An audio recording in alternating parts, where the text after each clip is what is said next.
Statistic के अंदर ज़्यादा पावरफुल कौन है, आईएएस या आईपीएस? क्रिमिनल या किसी से आप कहीं डीएम रहे हो या किसी पोस्ट पे ऐसे हो तो धमकी आई है सर। इतना बड़ा नेता हूँ, मैं आपका ट्रांसफर करा दूंगा, ये करा दूंगा, वो करा दूंगा। वो आईएएस ना जितना ऑनेस्ट होगा उसका उतना ज़्यादा ट्रांसफर हुआ होगा। मिर्ज़ापुर में या मुरादाबाद में टफेस्ट पोजीशन थी। आईएएस का सर सैलरी एंड पर्क्स क्या होता है? मतलब ये जब भी कोई एग्ज़ाम देने की सोचता है तो ये चीज़, हमारे इलाहाबाद से एक बड़े ही क्रिमिनल निकले थे अतीक अहमद, फिर आपने उनको पहले क्राइम करते हुए भी देखा होगा, फिर आप लॉ एंड ऑर्डर में भी आए होंगे जब आपको वो सब कंट्रोल करने में भी जिम्मेदारी मिली। जैसे आजकल क्या है ना, सोशल मीडिया के दौर में मैन की परिभाषा जो आजकल के नए यूथ हैं उनके मन में बड़ी गलत आ गई है कि 6 पैक एब्स बना लो, जिम चले जाओ, बॉडी बना लो, थोड़ा लड़कियों से और सख्त होके बात करो। आज का जो प्रेम है वो मैगी की तरह है, तो 2 मिनट में तैयार होता है और 2 मिनट में चट हो जाता है। आप जिसके जाने से आपको लगता है ज़िंदगी ख़त्म हो गई, सोचिए कि वो मिला कब था आपको।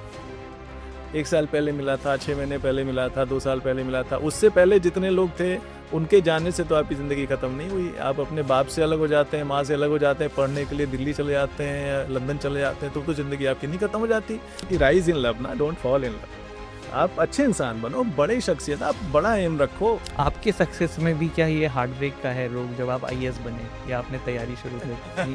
तो जैसे हमने एक मूवी भी देखी है। हाँ बिल्कुल है। हेलो डॉक्टर हरिओम सर, स्वागत है आपका टॉक विद मानवेंद्र के इस पॉडकास्ट में। नमस्कार मानवेंद्र। सर, आप आईएएस हैं और आपको पता है कि इंडिया में बहुत सारे लोगों का एक पॉइंट पे ड्रीम रहता था कि हमें आईएएस बनना है। मतलब मेरा भी एक टाइम पे था, फिर थोड़ी बहुत तैयारी करी, छोड़ दिया। तो सर सबसे पहले ये बताइए कि आपके मन में ये आईएएस बनने का सपना पहली बार कहाँ से आया था? मेरे साथ अच्छा था कि मैंने छोड़ा नहीं जी। मुश्किल दौर आए और सपना तो धीरे धीरे बनता है। मैं गांव का रहने वाला था तो शुरू में कुछ पता नहीं था जी सर। लेकिन ये पता था, मेरे पिता को ये मालूम था कि कोई कलेक्टर होता है ज़िले में, एक बड़ा अफसर होता है। जी सर। तो वो बीच बीच में मुझे कहा करते थे कि तुम पढ़ने में अच्छे हो तो तुम इस एग्ज़ाम को देना बाद में, जब यहाँ से निकलना। तो मैं अमेठी, आपको मालूम होगा कि अमेठी का रहने वाला हूँ, और वहाँ से फिर मैं इलाहाबाद गया। तो इलाहाबाद में थोड़ा माहौल था। जी सर। तो वहाँ पे मैं एक हॉस्टल में गया, एन झा हॉस्टल में। वहाँ पे कहते थे कि काफ़ी आईएएस होते थे, हालांकि हमारे समय में कोई आईएएस ऑफिसर वहाँ से नहीं निकला था एग्ज़ाम, लेकिन माहौल एक था यूनिवर्सिटी में। तो वो एक सपना जो पिता ने मुझे थमाया था वो मेरे पास रह गया, और मेरी कोशिश रही कि देश का सबसे बड़ा एग्ज़ाम है, कोशिश की जाए, उसमें क्या हर्ज है। और ऊपर वाले की मेहरबानी से मैं कामयाब रहा, यही कह सकते हैं। सर आपका AIR 38 था, आई थिंक 1997 में आपने यूपीएससी क्रैक किया था। यस, और 97 हिंदी मीडियम से किया था। हाँ। सर थोड़ा ये बताइए, आजकल क्या हो गया है कि थोड़ा हिंदी मीडियम में उस लेवल के रिजल्ट नहीं आ रहे हैं जो पहले हिंदी मीडियम में आजकल ज़्यादा रिजल्ट आ रहे हैं। मेरे बाद से ज़्यादा रुझान हुआ। उस दौरान एक लंबा अरसा गुजर गया, एक नई पीढ़ी आ गई एग्जामिनीज की। तो मैंने देखा कि उस दौरान थोड़ा सा हिंदी में मटेरियल नहीं होते थे, लेकिन जो यूपी बिहार के जो बच्चे जाते थे। जी सर। मेरे साथ भी इंटरेस्टिंग ये था कि मैंने जो है इंग्लिश में एग्ज़ाम दिया था 2 बार और मेरा नहीं हुआ था। ओके। और उसकी वजह ये थी कि उसमें एक ऐसे पेपर होता था। तो ऐसे पेपर, मेरा एक तो ऑप्शनल हिंदी ही था तो उसमें कोई फ़र्क नहीं पड़ता मीडियम से, लेकिन जो ऐसे पेपर था मुझे लगता था कि अगर मैं हिंदी में लिखूंगा तो मुझे अच्छे नंबर आएंगे। तो उसके लिए मैंने मीडियम चेंज किया था जब मेरा 2 बार नहीं हुआ। और डेस्टिनी को शायद यही मंजूर था कि मैं ना सिर्फ सेलेक्ट हुआ बल्कि हिंदी में मैं टॉपर रहा। देश में सर्वोच्च स्थान मुझे मिला, रैंकिंग में भी सबसे ऊपर मेरी रैंकिंग थी। तो उसके बाद काफ़ी मटेरियल आ गया। इवन कोचिंग सेंटर्स ने भी काफ़ी हिंदी मीडियम से बच्चों को पढ़ाना शुरू किया। जी सर। एक दौरान जब हम लोग देते थे एग्ज़ाम तो टेक्स्ट बुक्स वगैरह सब इंग्लिश में थी। जी सर। ट्रांसलेटेड वर्जन उतने नहीं थे। लेकिन बाद में जैसे जैसे ये लोगों को लगा कि नहीं, हिंदी में भी इस एग्ज़ाम को निकाला जा सकता है, और मार्केट तो डिमांड एंड सप्लाई पे चलती है। तो जब बच्चों का जोर पड़ा तो मुझे लग रहा है कि बाद के बरसों में एकेडमी में जो सक्सेसफुल कैंडिडेट्स का जो प्रोपोर्शन था वो हिंदी मीडियम से ज़्यादा था। अभी अभी काफ़ी बच्चे हिंदी में जा रहे हैं, और ये अलग बात है कि बेहतर, बहुत अच्छी रैंक, क्योंकि जो साइंस के साथ आते हैं, मैथ्स के साथ आते हैं, फिजिक्स केमिस्ट्री, उनको एक सब्जेक्ट में काफ़ी अच्छा नंबर मिल जाता है। तो उस रैंक को अचीव करना मुश्किल होता है। लेकिन मेरा उदाहरण देखें तो मुझे लगता है कि वो भी मतलब एक मिसनोमर ही है। तो ठीक है, मतलब आप अगर मेहनत करते हैं, अपने सब्जेक्ट पे आपकी कमांड है और आप अच्छी तैयारी करते हैं, हार्ड वर्क करते हैं, तो सक्सेस भी मिलती है, रैंक भी अच्छी होती है। आप सर यूपी कैडर से ही थे ना हमेशा से? हाँ, यूपी कार्डर वो अलॉट होता है हम लोग को। अभी तो एक सिस्टम शायद उन्होंने बदल दिया है, जोनल वो कर दिया, तो एक जोन में वो फिर 4-5 स्टेट में सेलेक्ट करने के लिए होता है। लेकिन हम लोग के समय में तो होम कार्डर आप ऑप्ट कर सकते थे। चूंकि मैंने बहुत अच्छी रैंक ली थी, जी सर। तो मुझे ये ऑप्शन था, और हर कोई अपने होम कार्डर में सर्व करना चाहता है। जी सर। वो फाइनल रिजल्ट आने से पहले आपसे ऑप्शन ले लेते हैं। तो मैंने तो होम कार्डर मांगा था, और and Disney could help me कि मैं यहाँ पे आ गया। और फिर एक ऑप्शन इसमें ये होता है कि आप आफ्टर सर्टन पीरियड, आप सीनियरिटी के बाद you can go to Delhi, national level पे आप सर्व कर सकते हैं गवर्नमेंट ऑफ इंडिया में, joint secretary level and above. तो जेएस में इम्पैनल हो गया था 2013 में ही, लेकिन फिर मन नहीं हुआ, यहीं का रहने वाला हूँ, और एक कंफर्ट जोन बन जाता है। और UP is such a big state, तो यहाँ पे लगता है कि एक कंट्री को ही सर्व कर रहे हैं, इतना बड़ा है। सर आपने जब यूपी में एज ए आईएएस ज्वाइन किया होगा 1997 के बाद ही किया होगा, तो उस समय थोड़ा सा लॉ एंड ऑर्डर के मामले में हमारा यूपी जो है काफ़ी बदनाम था, और थोड़े उस समय क्रिमिनल्स भी थे।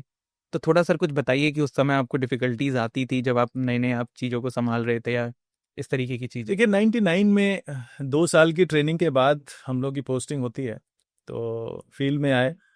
2 साल में 1 साल फील्ड ट्रेनिंग ही थी, जिसमें डिफरेंट कैपेसिटी में हम लोग छोटे लेवल पे ट्रेनिंग करते थे, जहाँ पे बीडीओ, तहसीलदार और ट्रेजरी ऑफिसर, थाने की वर्किंग कैसी है। एक आईएएस ऑफिसर होने के लिए, चूंकि थोड़े समय में ही आपको डिस्ट्रिक्ट में एडमिनिस्ट्रेशन लीड करना होता है, तो एडमिनिस्ट्रेशन के क्या क्या पिलर्स हैं, कैसे काम करते हैं, उनको सीखना ज़रूरी होता है।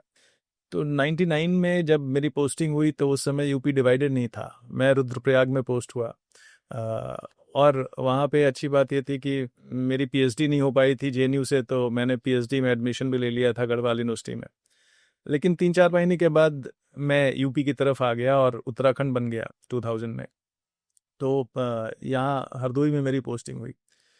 तो बहुत law and order as such उस लेवल पे पता नहीं चलता है।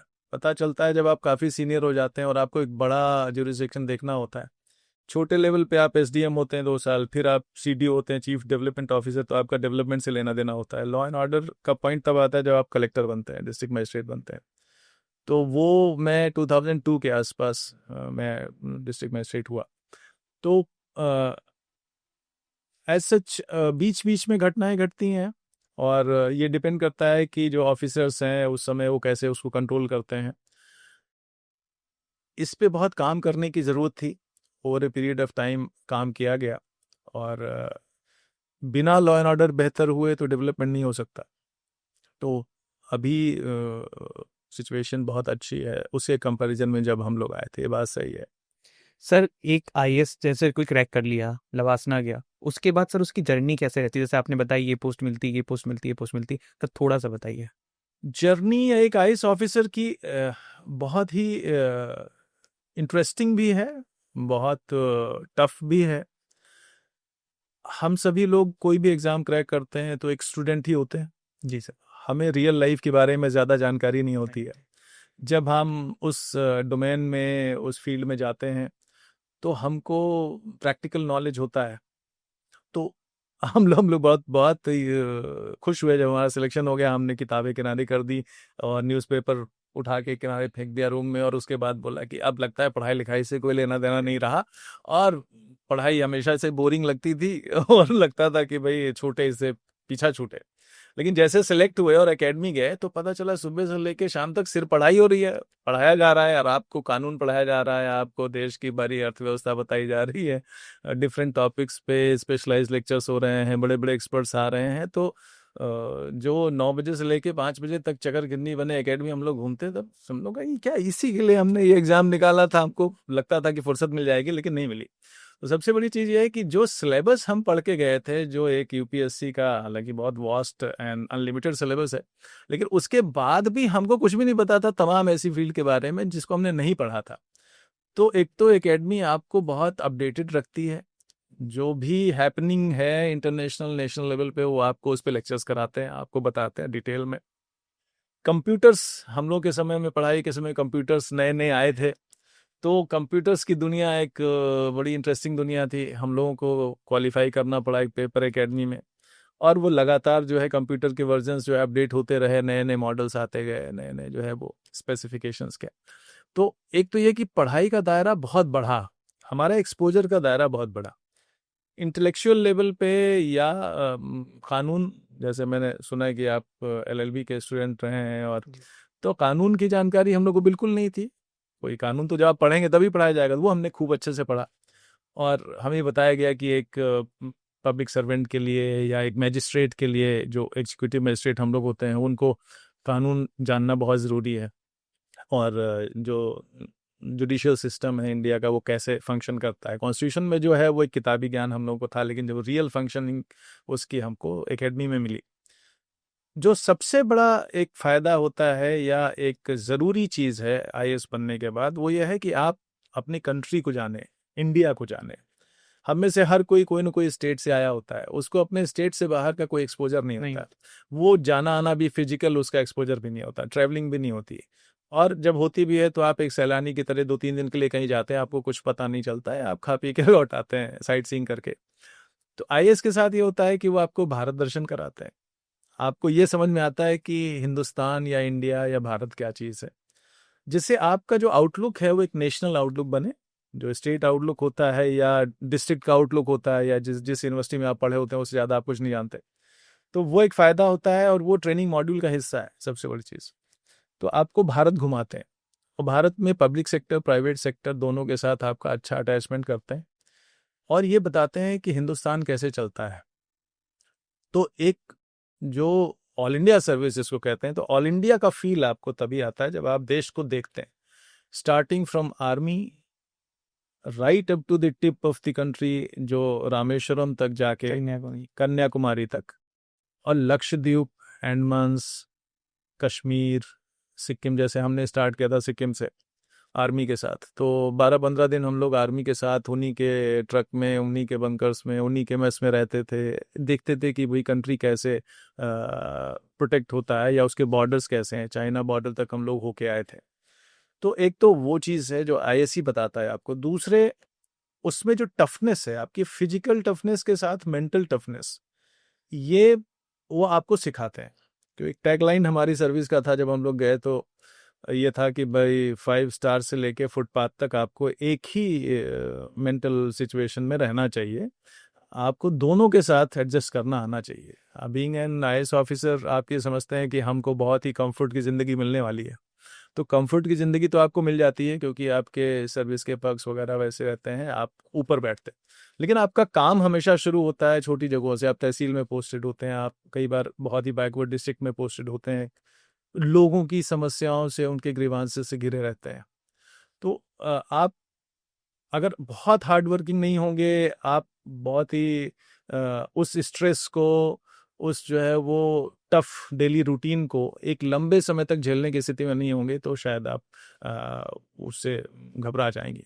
तो उसके लिए वो पढ़ाई भी उसी लिए थी। हालांकि यूपीएससी की ट्रेनिंग या उसकी प्रिपरेशन अपने आप में इतनी ज़्यादा जो है वो इंटेंस होती है, इतनी ज़्यादा आपको एंगेजिंग होती है कि पूरा दिन आपको फंसा के रखते हैं किसी न किसी चीज़ में। बस स्ट्रेस बस्टर में वही है कि आपको स्पोर्ट्स और जो क्रिएटिव एक्टिविटीज़ हैं वो भी उन्होंने कंपलसरी कर रखी है, ताकि ये ना हो कि आप उसमें भी सो जाएं जाके। तो आपको कहीं ना कहीं फंसाए रखना है। उससे क्या होता है कि रिजिलियंस आपका डेवलप होता है, आपको एक कि सब्र का लेवल बहुत बढ़ता है, पेशेंस पर बढ़ता है, डिफरेंट डाइवर्स फील्ड्स को बैलेंस करने की आपकी जो एक आदत डेवलप होती है, एक हैबिट आती है। तो उसमें एक बड़ा इंटरेस्टिंग पार्ट था माउंटेनियरिंग का, मतलब उसमें जो ट्रैकिंग, जिसको हम लोग माउंटेनियरिंग तो उस तरह से नहीं कहेंगे, ट्रैकिंग कहेंगे उसको। तो ट्रैकिंग भी हम लोगों को 10-12 दिन की एक कराई गई। वो बहुत टफ होती है। उसमें आपको ग्रुप में आपको छोड़ देते हैं, कुमाऊं और गढ़वाल रीजन्स के जो पहाड़ हैं उसमें आपको एक पॉइंट पे छोड़ते हैं, 9-10 दिन के लिए आपको एक रूट मैप दे दिया जाता है और आप घूमते हैं उस। तो उससे जो भी कंफर्ट जोन से निकला होता है, जो सिर्फ कमरे में पढ़ाई लिखाई करके उस एग्ज़ाम को क्रैक किया होता है, वो नेचर और उसकी टफनेस और पहाड़ और दरिया और समंदर और ये सब भी देखता है। और उसमें कोई आपको व्हीकल नहीं मिलता, कोई आपको मीन्स ऑफ ट्रांसपोर्टेशन पैदल, तो ट्रैकिंग है वो। तो 9-10 दिन में आपको पैदल ही चल के एक डेस्टिनेशन से दूसरे डेस्टिनेशन जाना होता है। वहाँ पे खुद ही जो है जो भी फूड अवेलेबल है वो खाना है, अपना पूरा सामान रक्सैक पे लेके जाना है। तो it's very interesting and very toughening experience. तो मेरे साथ पॉजिटिव साइड ये था कि मैं गांव का रहने वाला था, तो मैं पहले से बड़ा टफ था और मुझे थोड़ा फिजिकल फिटनेस वो अच्छा भी लगता है, और नेचर के साथ मेरा रिश्ता बड़ा अच्छा रहा है शुरू से। तो वो मुझे उतनी दिक्कत नहीं हुई। लेकिन हाँ, मुझे याद है कि हमारे बैच में कई लड़कियों को और कई लड़कों को बड़ी दिक्कत हुई, क्योंकि वो शहर के थे और उन्होंने कभी इस तरह का माहौल देखा नहीं था। तो उसके तो एक तो ये ट्रेनिंग का पार्ट हो गया। जब आप शुरू करते हैं तो स्टार्ट विथ बेयर मिनिमम। जब हम जिले में ज्वाइन करने गए तो 2 घंटे तक हमको कलेक्टर साहब के जो स्टेनो थे उन्होंने बाहर बिठा के रखा। उनको पत समझ में नहीं आया कि ये कौन है, और उस दिन इत्तेफाक से संडे था, तो डीएम तो बिजी होते हैं, अब उनको उन तक खबर भिजवाने में 2 घंटे लग गए। तो और उसके बाद जब गए तो ठीक है, ज्वाइन हो गया पेपर पे, लेकिन ना मेरे पास कोई काम था, ना कोई गाड़ी थी, ना कोई घर था। तो गेस्ट हाउस में, पीडब्ल्यूडी गेस्ट हाउस में एक कमरा में मुझे ले जाके तहसीलदार ने कहा कि आप साहब यहीं रुकिए। वहाँ पे मंत्री जी और बाकी विधायक गण आते रहते थे, तो मुझे इधर उधर शंट होना पड़ता था, अभी बाहर जाओ, सड़क पे घूमो, फिर ऐसे। तो मतलब we started a service like this. तो आप जो सोच के लगते थे पहले ही दिन से आपको सब कुछ मिल जाएगा, तो वैसा कुछ होता नहीं है। आपको धीरे धीरे धीरे धीरे उस सिस्टम को जानना होता है, और जब आपको एक इंडिपेंडेंट चार्ज मिलता है तो उससे जुड़े हुए जो रिसोर्सेज हैं वो आपके कमांड पे आते हैं। तो इंटरेस्टिंग एक जर्नी रही है। फिर as you grow up in the service, तो वैसे डिपेंडिंग ऑन कि क्या चार्ज आपको मिलता है, तो आपकी अथॉरिटी और आपकी रिस्पॉन्सिबिलिटीज, आपके रिसोर्सेज, आपकी सुविधाएं वो बदलती रहती हैं। सर ये पोस्ट वाइज कैसे चलता है कि जैसे आप जब स्टार्टिंग में जाते पोस्ट वाइज हम लोग जॉइंट मजिस्ट्रेट बोलते हैं। We work as sub divisional magistrate, एक परगना अधिकारी जिसको हम डिप्टी कलेक्टर इन बिगनिंग? हाँ, इन बिगनिंग। तो आपकी 1 साल की जो ट्रेनिंग है उसमें तो डिफरेंट कैपेसिटी में आपको रखते हैं, लेकिन जब आप ऑफिसर हो जाते हैं 2 साल की प्रोबेशन के बाद, तो आपको जॉइंट मजिस्ट्रेट बनाते हैं, एक तहसील का आपको इंचार्ज बनाते हैं। तो वो आप एसडीएम रहते हैं कुछ दिनों तक। उसके बाद नेक्स्ट पोस्टिंग हमारे यहाँ चीफ डेवलपमेंट ऑफिसर की होती है, जो डेवलपमेंट देखता है डिस्ट्रिक्ट का, तो वो डिस्ट्रिक्ट लेवल पहली पोस्टिंग होती है। अभी इधर नगर निगम में आयुक्त या डेवलपमेंट अथॉरिटीज़ के वीसी भी बनाने लगे, हमारे समय में नहीं था। इस समय ऑफिसर्स काफ़ी ज़्यादा हैं, तो उनको ये एक्सपोजर भी है डेवलपमेंट साइड का। पहले चीफ डेवलपमेंट ऑफिसर होता था, फिर if you are lucky and then you get to serve as collector. फिर कलेक्टर आप रहते हैं 1 जिले, 2 जिले, 3 जिले, अगर depending on your handling of public affairs and आपका पब्लिक फीडबैक अच्छा है एंड गवर्नमेंट आपको चाहती है। तो I was lucky enough to be collector in so many districts. And उसके बाद कलेक्टर के बाद आप यू कैन बी कमिश्नर, और इन दैट सीनियरिटी आप सेक्रेटरी होते हैं। तो सेक्रेटरी होते हैं तो आप गवर्नमेंट डिपार्टमेंट में आके सर्व करते हैं। सेक्रेटरी के बाद आप प्रिंसिपल सेक्रेटरी, जैसे मैं अभी प्रिंसिपल सेक्रेटरी हूँ, मैं looking after skill and entrepreneurship department. Sir if you don't mind, हाँ, आईएएस का सर सैलरी एंड पर्क्स क्या होता है? मतलब ये जब भी कोई एग्जाम देने की सोचता है तो ये चीज बहुत दिमाग में, दो चीजें रहती है। एक तो मतलब जो कि गलत एक पर्सपेक्टिव है, जो लोग ये लेके करते हैं वो लोग बहुत कम ही क्लियर कर पाते हैं, बट ये रहता है कि भाई पावर रहेगी, और फिर एक रहता है कि सैलरी एंड पर्क्स। तो सर थोड़ा सैलरी तो in comparison to private sector बहुत ज़्यादा नहीं होती है। अब हम लोग तो जिस जमाने के आईएएस हैं उस समय तो सैलरी जो है वो बहुत ही कम थी। मतलब अब वो वेतन आयोग नहीं 5,000 से 8,000 रुपए के बीच में सैलरी शुरू हुई थी, और फिर वेतन आयोग आया और सैलरी इंक्रीज हुई। बट हाँ, ये कह सकते हैं कि आईएएस आप सैलरी के लिए मत आइए। सैलरी उतनी ज़्यादा अच्छी नहीं है जितना कॉरपोरेट में है या प्राइवेट बिजनेस में है या उसमें है, लेकिन अगर किसी चीज़ का कोई मैच नहीं है तो वो है respect, the kind of authority you have, the kind of and jurisdiction you have, जिस तरह से आप लोगों के लिए काम कर सकते हैं। आपके पास जो पावर होती है पब्लिक को फ़ायदा पहुंचाने की, उनकी सर्विस करने की, वो अनमैच्ड है, किसी भी सेक्टर में नहीं है। और अभी तो सैलरी भी अच्छी है, ऐसा नहीं है कि सैलरी आप जैसे जैसे सीनियर होते जाते हैं इंक्रीमेंट्स आते हैं, डिफरेंट पे बैंड्स में आप आते हैं, तो ranging from you could reach some top level पे जाते जाते 4-5 lakhs per month you can get at the end of your service, not in the beginning. और आजकल तो यंगस्टर्स बहुत ज़्यादा पैसा कमा रहे हैं, लेकिन पैसे से कहीं ज़्यादा ज़रूरी है कि आप जो नेशन बिल्डिंग में अपने स्टेट के लिए, अपनी सोसाइटी के लिए जो कुछ पॉजिटिव अच्छा से अच्छा कर सकते हैं, योर रोल कीप चेंजिंग। आप डिफरेंट डिपार्टमेंट्स में सर्व करते हैं। बाकी सेक्टर्स में यह है कि आप थ्रू आउट एक ही तरह का काम करते हैं, एक रूटीनाइज काम होता है। तो इसमें यह है कि डाइवर्सिफाइड है। अभी आप एग्रीकल्चर देख रहे हैं, अभी आप सोशल वेलफेयर देख रहे हैं, अभी आप एजुकेशन देख रहे हैं, अभी आप इंडस्ट्री देख रहे हैं, अभी आप हेल्थ देख रहे हैं, एनर्जी देख रहे हैं। तो being an IAS officer you get a chance to serve as many departments as, तो वो एक फ़ायदा होता है। और जब भी आप कोई भी एक चेयर मैन कर रहे होते हैं तो उसका जो ज्यूरिसडिक्शन होता है वो it might go up to millions of people, तो उनकी लाइफ को आप अफेक्ट करते हैं, तो आपका डिसीजन जो है उनको फ़ायदा पहुंचा सकता है। तो IAS is a noble position to serve the country, मैं तो यही कहूँगा। अगर पैसे एंड पर्क्स की बात करें, उसमें भी ये सर्विस आपको इतना ज़्यादा देती है कि आप एक अच्छी डिसेंट लाइफ जी सकते हैं, लाइफस्टाइल आपकी हो सकती है।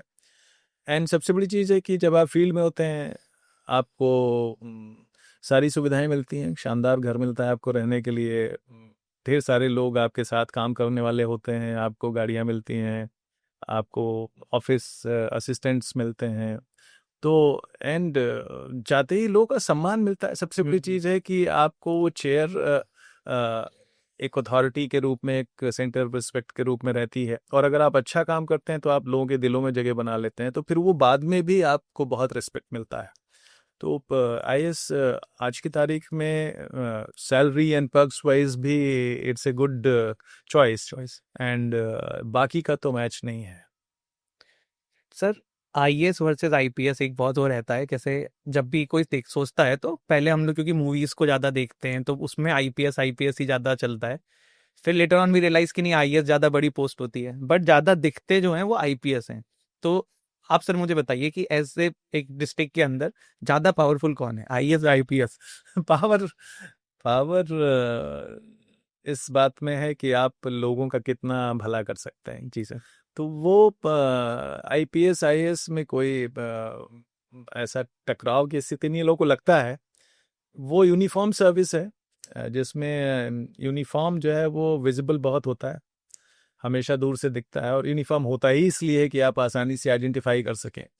मूवीज़ का अपना अलग क्राइटेरिया होता है, वहाँ पे आपको अच्छी व्यूवरशिप चाहिए, वही उसमें एक ड्रामा चाहिए होता है, एक फाइटर हीरो जो ढेर सारे विलेन से लड़ता है, क्रिमिनल से लड़ता है, तो लोगों को लगता है कि भाई, तो आईएएस का क्या है कि वो सटल लेवल पे काम करता है। ही controls things, he controls each and every department. वहाँ पे उसका कंट्रीब्यूशन हो सकता है। इवन जो पुलिसिंग के काम है उसमें भी लॉ एंड ऑर्डर की फाइनल जिम्मेदारी जो है वो डिस्ट्रिक्ट कलेक्टर पे होती है। जो जुरिस्प्रूडेंस है हमारा, उसमें भी जो प्रोसिक्यूशन है, क्रिमिनल प्रोसिक्यूशन है, उसमें भी जो है वो डिस्ट्रिक्ट मजिस्ट्रेट हेड करता है उसको। और लॉ एंड ऑर्डर में तो उसकी जिम्मेदारी होती ही है उसको मेंटेन करने की। तो उसमें कोई police is an important wing of district administration. लेकिन जो आईएएस है वो सब कुछ कंट्रोल करता है। वो एग्रीकल्चर कंट्रोल करता है, वो हेल्थ कंट्रोल करता है, एजुकेशन कंट्रोल करता है, पीडब्ल्यूडी कंट्रोल करता है, पीडीएस कंट्रोल करता है, सोशल वेलफेयर स्कीम्स कंट्रोल करता है। तो and police maintains the law and order, जिससे कि ये सारी चीज़ें हो सकें। तो जैसे अभी पहला सवाल जो आपने पूछा था कि भाई लॉ एंड ऑर्डर अगर अच्छा नहीं होगा, तो मैंने कहा भाई डेवलपमेंट नहीं हो सकता।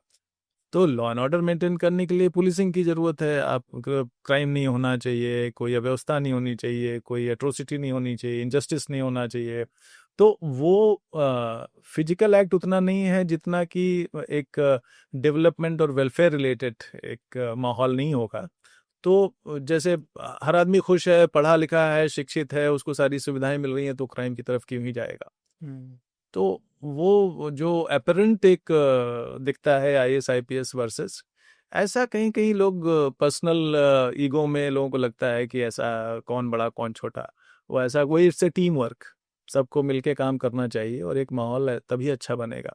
इवन आप देखिए कि जो डेवलप्ड कंट्रीज़ हैं वहाँ तो अब पुलिसिंग बची ही नहीं है, वहाँ ज़रूरत ही नहीं है, नागरिक अपने आप इतने अवेयर हो गए हैं, बट डेवलपमेंट वहाँ भी है। तो आप डेवलप्ड कंट्रीज़ में जाओ, आपको थाने नहीं मिलेंगे क्योंकि वहाँ क्राइम ही नहीं है, तो जेल नहीं मिलेगी, थाने नहीं मिलेंगे, पुलिस जो है वो बड़ी पीपल फ्रेंडली है, कम्युनिटी फ्रेंडली है। तो वो तब होगा जब सब अवेयर हो जाएंगे और डिस्पैरिटीज़ ख़त्म हो जाएंगी, पॉवर्टी ख़त्म हो जाएगी, डेवलपमेंट हो जाएगा, लोग पढ़ने लिखने में लग जाएंगे, अपने इकोनॉमिक एक्टिविटीज़ में लग जाएंगे। तो मेरा तो मानना यही है कि ऐसा कोई भेद नहीं है, जो दिखता है वो फिल्मी परसेप्शन पे ना जाए। Sir basically law and order भी आईएएस के अंडर हाँ, में ही आता है। ही है, आता ही है। सर पॉलिटिशियंस का कितना इंटरफेरेंस रहता है आईएएस के ऊपर? ये पॉलिटिशियंस जनता के चुने हुए प्रतिनिधि हैं, तो पॉलिटिशियंस भी पीपल्स वॉइस को रिप्रेजेंट करते हैं, लोगों की आवाज़ है वो। तो आप ये तो नहीं कह सकते कि आप उनको नज़रअंदाज कर सकते हैं, और वो कॉन्स्टिट्यूशन ने उनको एक पोजीशन दी है। जो तो कई बार ऐसा लगता है कि जो ऑफिसर्स हैं वो कुछ और सोच रहे हैं, पॉलिटिशियंस कुछ और सोच रहे हैं।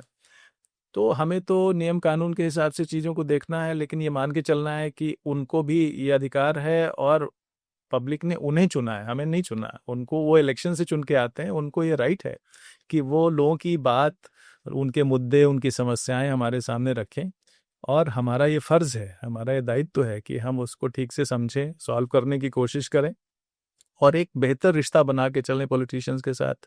अ, उसमें कोई ईगो नहीं है, ईगो आना भी नहीं चाहिए, क्योंकि हम सभी एक ही पर्पस से ड्रिवन हैं। तो पॉलिटिशियंस जो है वो कई बार ऑफिसर्स जो है वो इमेच्योर होते हैं, कई बार पॉलिटिशियन भी इमेच्योर हो सकते हैं, तो वो कॉन्फ्रंटेशन तभी आता है। अब वो दोनों मेच्योर्ड हैं तो एक टीम वर्क की तरह काम होता है, वो इश्यूज हाईलाइट करते हैं जो कई बार हमको नहीं पता होते, क्योंकि वो लोकल होते हैं, वो पब्लिक के बीच से चुन के आए हैं, वो गांव गिराव की अच्छी जानकारी रखते हैं, लोकल इश्यूज की अच्छी जानकारी रखते हैं। ऑफिसर बाहर से जाता है, उसको टाइम लगता है। तो we should always give respect to the, I mean, opinion of the politicians. Sir कोई ऐसा आईएएस जो आपका एक आइडियल रहा हो अपने पढ़ाई के टाइम पे? जैसे कोचिंग्स में जब मैंने भी तैयारी करी थी तो बहुत बार किसी के किस्से बताए जाते थे कि उन्होंने ऐसा कर दिया। एक नॉर्थ ईस्ट के आईएएस थे, मुझे नाम बिल्कुल याद नहीं आ रहा उनका। तो आपका कोई फेवरेट रहा हो कि यार उनके काम के आपको बड़ी मतलब अच्छा लगा हो? काम तो तब आप फेवरेट हो सकते हैं जब आप उसके साथ काम करके देखें, वो किसी ऑफिसर के साथ।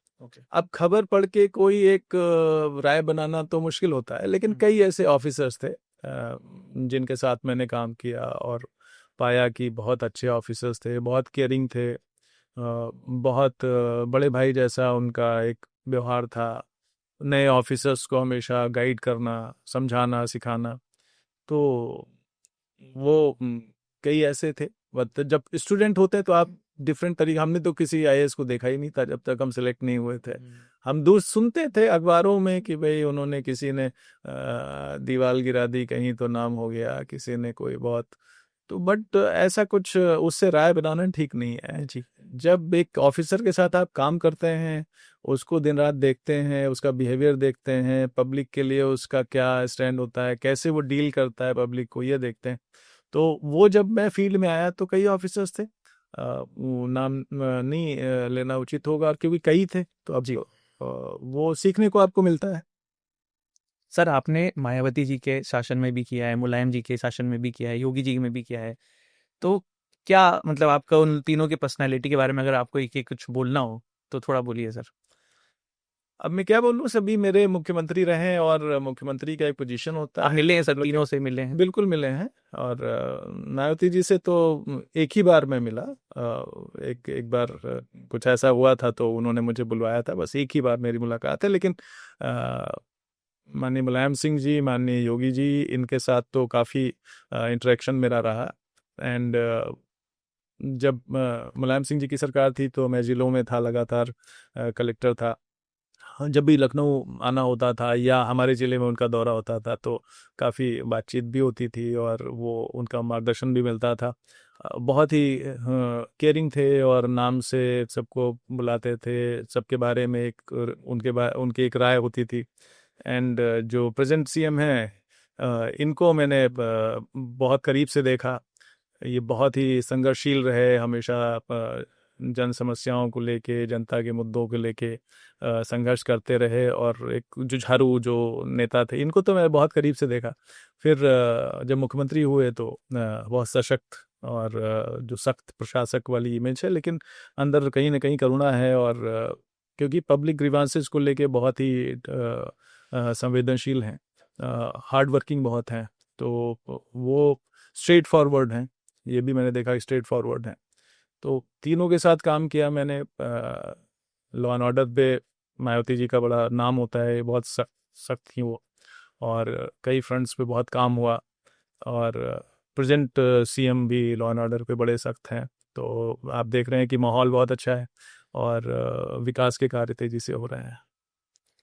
सर कभी आपको किसी भी मतलब सिर्फ नॉट पॉलिटिशियंस, मतलब किसी क्रिमिनल या किसी से आप कहीं डीएम रहे हो या किसी पोस्ट पे ऐसे हो तो धमकी आई है सर? धमकी तो नहीं आई, लेकिन कुछ ऐसे लोगों से डील करने का मिला माहौल मुझे दिखा, जिसमें ये रहा कि बहुत ही मतलब क्लाउड बहुत इंटिमिडेटिंग है, क्लाउड कुछ ऐसे लोगों का, जब मैं जिलों में था। लेकिन हमारे लेवल पे तो ऐसा नहीं, मुझे पर्सनल एक्सपीरियंस नहीं है इस तरह का कि किसी ने धमकी देने की कोशिश की हो या ऐसा जेस्चर रहा हो। लेकिन हाँ, कई बार ऐसा होता है कि आप भीड़ में और लॉ एंड ऑर्डर सिचुएशन में, कोई बहुत वोकल है, कोई कुछ बोल रहा है, और आप जो है वो, आपके ऊपर जिम्मेदारी है उसको सेटल करने की, उस टेंशन को ख़त्म करने की। तो वर्बल और वोकल जो एक्सचेंजेज होते हैं, उसका कोई मतलब नहीं है, वो in the eyes of public होता है। जी सर। और जो बट हाँ, ऐसे कई क्रिमिनल्स रिकॉर्ड के लोग रहे हैं जिनको मैंने डील किया, बट कभी धमकी जैसी सिचुएशन आई नहीं। क्योंकि आप एक चेयर होते हैं और एक इंस्टीट्यूशन होते हैं, आपको जो सही गलत है वो करते हैं, और ये सामने वाले को भी समझ में आता है। उसको भी लगता है कि भाई इनकी कोई पर्सनल तो मेरे से कुछ है नहीं, और जो भी है वो मुझे तो डील करना है, सिस्टम के थ्रू ही डील करना है। सर आपकी टफेस्ट पोस्टिंग आपके हिसाब से कहाँ पे रही थी? टफेस्ट पोस्टिंग अगर मेरी जिम्मेदारियों के लिहाज से देखें तो मुझे लगता है कि मिर्ज़ापुर में या मुरादाबाद में टफेस्ट पोजीशन थी, जहाँ पे टेंशन मिर्ज़ापुर में थी, था पिछड़ापन बहुत था, तो उसमें सूखा पड़ा था, तो वो काम हम लोगों को काफ़ी करना पड़ा।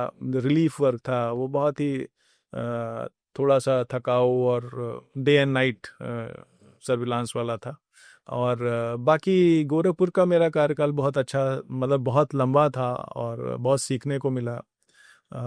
अगर पब्लिक लर्निंग और शुरुआती दिनों में देखें तो बलिया का कार्यकाल बहुत टफ था मेरा, जहाँ पे हर कोई नेता था और हर कोई जो है वो आपको धौंस पट्टी में लेने के चक्कर में रहता था। तो उसमें कि भाई मैं इतना बड़ा नेता हूँ, मैं आपका ट्रांसफ़र करा दूंगा, ये करा दूंगा, वो करा दूंगा। वो शुरुआती में चीफ डेवलपमेंट ऑफिसर था बलिया में, तो उस दौरान मुझे लगा कि सबसे ज़्यादा धौंस पट्टी वाले नेता मैंने देखे। लेकिन उसके बाद जैसे जैसे मैं सीनियर होता गया तो मुझे भी चीज़ें हैंडल करनी आ गई, और मैं समझने लगा कि भाई कम्युनिकेशन अच्छा होना चाहिए, लोगों से बातचीत होते रहने चाहिए। बाकी जो लोग आपके ऑफिस में आके आपके सामने जितना शेखी बघाड़ते हैं, असल में वैसा कुछ होता नहीं है। तो उनको भी अपना चलाना होता है, राजपाट और दुकान चलानी होती है, आपको उसको हैंडल करना आना चाहिए। सर मैं एक बुक पढ़ रहा था, उसमें लिखा हुआ था कि एक आईएएस ना जितना ऑनेस्ट होगा उसका उतने ज़्यादा ट्रांसफ़र हुआ होगा। तो सर थोड़ा ये ट्रांसफ़र वाला बताइए, क्यों इतने ट्रांसफ़र होते हैं? नहीं, ऐसा कुछ नहीं है। ऐसा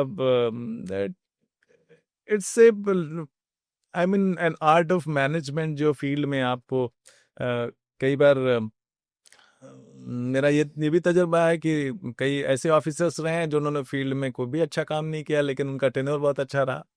कई ऐसे ऑफिसर रहे हैं जिन्होंने फील्ड में अच्छा काम किया और फिर भी उनका ट्रांसफर हुआ। तो ट्रांसफर तो, चूंकि पावर सेंटर कई होते हैं वहाँ पे, वहाँ पे जिले में आप तो एडमिनिस्ट्रेटिव पावर सेंटर हैं, लेकिन जो पॉलिटिकल पावर सेंटर्स होते हैं उसके अलावा बिजनेस पावर सेंटर्स होते हैं, उसके अलावा पता चला कोई वकील इतना पावरफुल है, पता चला कोई जर्नलिस्ट इतना पावरफुल है ना, पॉलिटिशियन पावरफुल तो होते ही हैं। अब कोई मिनिस्टर है, कोई एमएलए हैं जिनकी बात जो है लखनऊ में बहुत सुनी जाती है, तो और आपकी उनसे नहीं बनी, या आपने उनको कोई जो वो एक्सपेक्ट करते थे वो रिस्पेक्ट नहीं दिया, उनको ऐसा लगा, तो वो आपके पीछे पड़ जाते हैं। कई बार ऐसे कुछ काम होते हैं उनके जो नहीं हो सकते हैं। तो पहले तो क्या होता था कि जिलों में अगर आपने गन लाइसेंसेस कम किए तब भी उस पर आपका ट्रांसफर हो जाता था, भले ही आप पब्लिक के लिए बहुत अच्छा काम कर रहे हो। तो ये जो बाहर जो लोगों को पता चलता है ना ट्रांसफर, उनको कोई जानकारी नहीं रहती है। बहुत ही छोटे छोटे इश्यूज पे कोई ईगो पाल के बैठ जाता है। आपने कि कोई राशन की दुकान किसी को दे दी या कैंसिल कर दी, किसी का लाइसेंस नहीं किया, किसी से आपने ऊंची आवाज में बात कर ली, कोई पब्लिक इशू है उसको डील करने में आप थोड़ा सा उतने शालीन नहीं रहे, तो इन सब इश्यूज पे ट्रांसफर होते रहे। और जरा सी बात पे कोई आपकी शिकायत करने लगेगा, और ये डिपेंड्स ऑन कि पॉलिटिकल सिचुएशन कैसी है, how is the chair in Lucknow, जो सीएम है वो कितने मजबूत हैं या कितने डिपेंडेंट हैं अपने एमएलए से, मिनिस्टर्स पे, उस आधार पे भी ट्रांसफर होते हैं।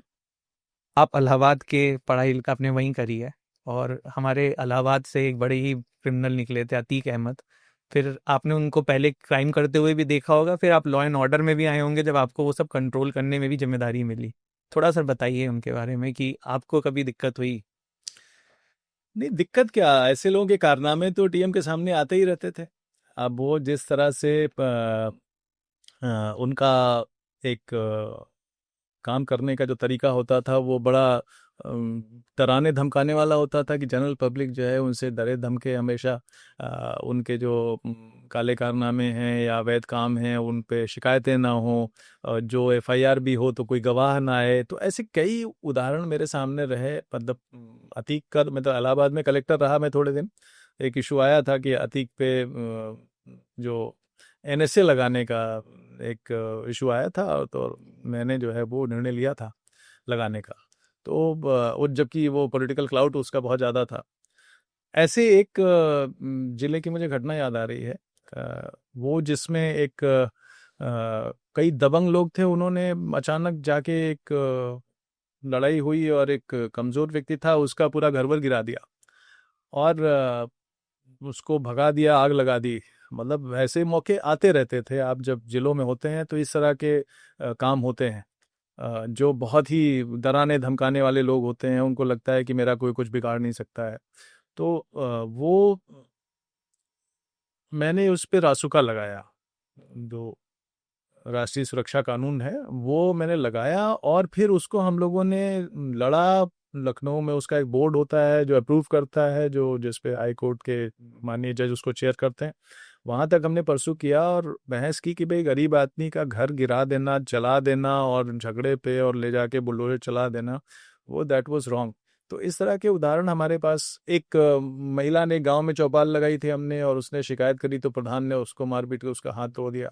उसके बाद ऐसे ऐसे इशूज जो आते हैं तो उस पे आप का जो एक्शन होता है इट शुड बी एग्जेम्पलरी। तो मेरे अपने करियर में इस तरह के एक्सपीरियंसेस कई हैं जहाँ पे बहुत ही अपैलिंग था, आपको लगता था कि ऐसा कैसे हो सकता है, लेकिन ऐसा होता है फील्ड में। तो उस पे एक ऑफिसर के तौर पे आप क्या, आपका जो रिस्पांस होता है वो कितना ज़्यादा एग्जेम्पलरी होना चाहिए, कैसे वो हाईलाइट होना चाहिए कि इस तरह के जो फोर्सेस हैं जो डरा धमका के अपना क्लाउड बनाते हैं और गलत काम करते हैं, अधिकारियों से भी करवाते हैं, उन पे रोक लगे। तो ये मेरे ऐसे फ्लैशेस हैं। ज़्यादा डील तो आईएएस ऑफिसर नहीं करता है इन सब इश्यूज के साथ, लेकिन हाँ अगर अवैध कब्जा हो गया या किसी का मकान गिरा दिया, कहीं आग लगा दी, तो निश्चित तौर पे उसको तो डील करना पड़ता है। सर, ये अतीक वाला मामला जो आप बता रहे थे किस ईयर का था सर? ये था 2007 का। तो अरेस्ट हुए थे सर उसमें वो? हाँ, वो तो अरेस्ट होता रहता था, वो निकलता निकल जाता रहता था। उसको बेसिकली गवाही नहीं आती थी ना उसके खिलाफ, तो वो पॉलिटिकल कनेक्शंस उसके होते थे। सर, आपको क्या लगता है कि उसके साथ क्या गलत हो गया कि फिर वो एंड में पकड़ाया? मुझे जब सरकार चाहती है तो ऐसे लोग का एंड हो जाता है। वो तो कहीं ना कहीं प्रोटेक्शन मिलता रहता है, लोग सुरक्षित बने रहते हैं। योगी जी की सरकार जब आई तब हाँ, निश्चित तौर पे योगी जी की सरकार ने ऐसे क्रिमिनल्स को तो सबक सिखाया है। मिट्टी में और मिला दिया। हाँ, बिल्कुल ठीक बात है। वो जहाँ पब्लिक से पब्लिक में जिनका भय हो, तो भय हरण का काम भी तो सरकार का है, भय हरने का काम है, और शांति व्यवस्था देने का काम भी है जी। तो वो उसमें कोई दिक्कत नहीं होनी चाहिए। एक टफ जो है चीफ मिनिस्टर है, उसको ये निर्णय लेने चाहिए। सर अब आपकी यूपीएससी आईएएस वाली लाइन से हट के आपकी एक और पर्सनैलिटी है, पोएट की है, शायर की है, गायक भी हैं आप। और जो लोग आपको जानते हैं उनको आपके बारे में ये बहुत पहले से पता है, और हमारे दर्शक जो भी देखेंगे उनको भी पता पड़े। तो सर सबसे पहले मैं ये चाहूंगा कि अगर कोई आपसे कहे कि आप अपने आप को डिस्क्राइब करें, तो कुछ आपके अंदाज में 2-3 लाइन 4 लाइन। मैं तो 2 ही लाइन बोलता हूँ अपने अंदाज में। वो फेमस भी है एक आपकी 2 लाइन बहुत। नहीं, वो 2 लाइन जो फेमस है वो भी मैं बोल देता हूँ, लेकिन जो पहली चीज मैं बोलता हूँ कि तारुफ में मेरे ज्यादा नहीं कुछ, तारुफ में मेरे इंट्रोडक्शन में, तारुफ में मेरे ज्यादा नहीं कुछ, कलम है और थोड़ी मुस्कुराहट। और तो कलम में मेरी ताकत है, वही मेरा वेपन है। और जो स्माइल है ये कभी गई नहीं मेरे चेहरे से। हालात जैसे भी रहे, जिंदगी खूबसूरत है, उससे आपको खुश रहना चाहिए। और मैंने सीखा है, बहुत संघर्ष के बाद बड़े अप्स एंड डाउन्स आते हैं। तो ये मेरा तारुफ है। और जो सबसे फेमस है वो मैं तेरे प्यार का मारा हुआ हूँ, सिकंदर हूँ मगर हारा हुआ हूँ। मेरे अंदर जो चीज़ें थी वो मैंने उसको कभी छोड़ा नहीं। मेरा जो हॉबी था, इंटरेस्ट था शुरू में जब स्टूडेंट था, तो पोइट्री या राइटिंग या म्यूज़िक ये मुझे अट्रैक्ट करता था। तो मैं हिंदी साहित्य का विद्यार्थी भी रहा, तो मैं लगातार पढ़ता रहा। और उसके साथ फिर मैंने उर्दू में भी जो कुछ भी अच्छा लिखा गया, इंग्लिश में भी जो अच्छा लिखा गया, देश की और भाषाओं में, बांग्ला में, मराठी में जो अच्छा लिखा गया, वो कुछ पढ़ने की कोशिश की। स्टूडेंट लाइफ में भी, बाद में भी मैं लगातार पढ़ता लिखता रहा। तो उसने मुझे बहुत समृद्ध किया, बहुत एनरिच किया मेरी पर्सनालिटी को, बहुत डेप्थ दी मुझे। मैं जल्दी रिएक्ट नहीं करता, शांत रहता हूँ, सब्र रहता है। तो कह रहा है जोश दरिया से समंदर का वजूद, जिसमें जितना ज़र्फ है उतना ही वो खामोश है। तो खामोशी जो है वो ये नहीं बताती कि आपको कुछ आता नहीं है, आपको जहाँ ज़रूरत है वहाँ बोलना चाहिए।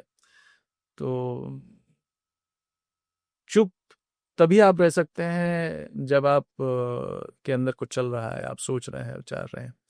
तो मैंने जो है वो ये सीखा है कि जो आपकी पोजीशन है, जो आपके पास पावर है, जो आपकी ये कुदरत की देन है, उस पे उछलने की ज़रूरत नहीं है। आप उससे अच्छा क्या कर सकते हैं, कितनी गंभीरता के साथ आप अपना काम करते हैं। तो मुझे लोगों का प्यार मिला एक ऑफिसर होने के नाते। तो मुझे लगता है कि मैं I been one of the most successful officers, जिनको डिफरेंट कैपेसिटीज़ में काम करने का मौका मिला, लोगों की सर्विस करने का मौका मिला। लेकिन उससे कहीं ज़्यादा लोगों के दिलों में मुझे जो जगह मिली, वो मेरा अपना एक जो अप्रोच है लाइफ को, मैं बहुत लिखता हूँ इस पे।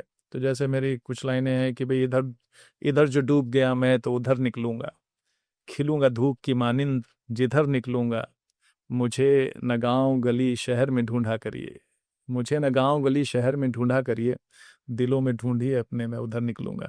शानदार सर।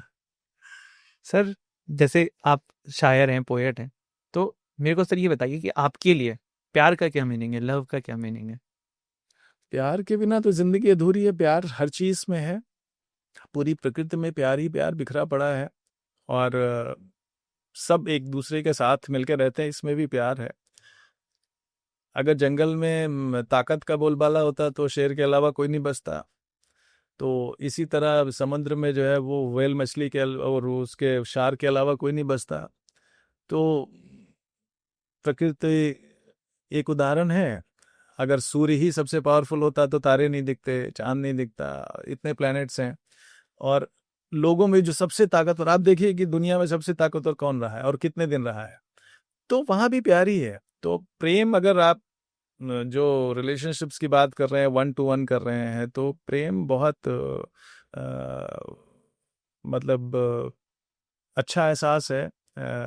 एक दूसरे का ख्याल रखना बिना हिसाब किताब के। एक मेरा शेर है, मुझे याद आ जाता है ऐसे हर मौकों पे, कि जुनून इश्क नहीं मशगला मुनीमों का। जुनून इश्क, जो इश्क का पागलपन है, ये मुनीमों के बस की बात नहीं है। जुनून इश्क नहीं मशगला मुनीमों का, कहाँ टिकेंगे यहाँ जोड़ घटाने वाले।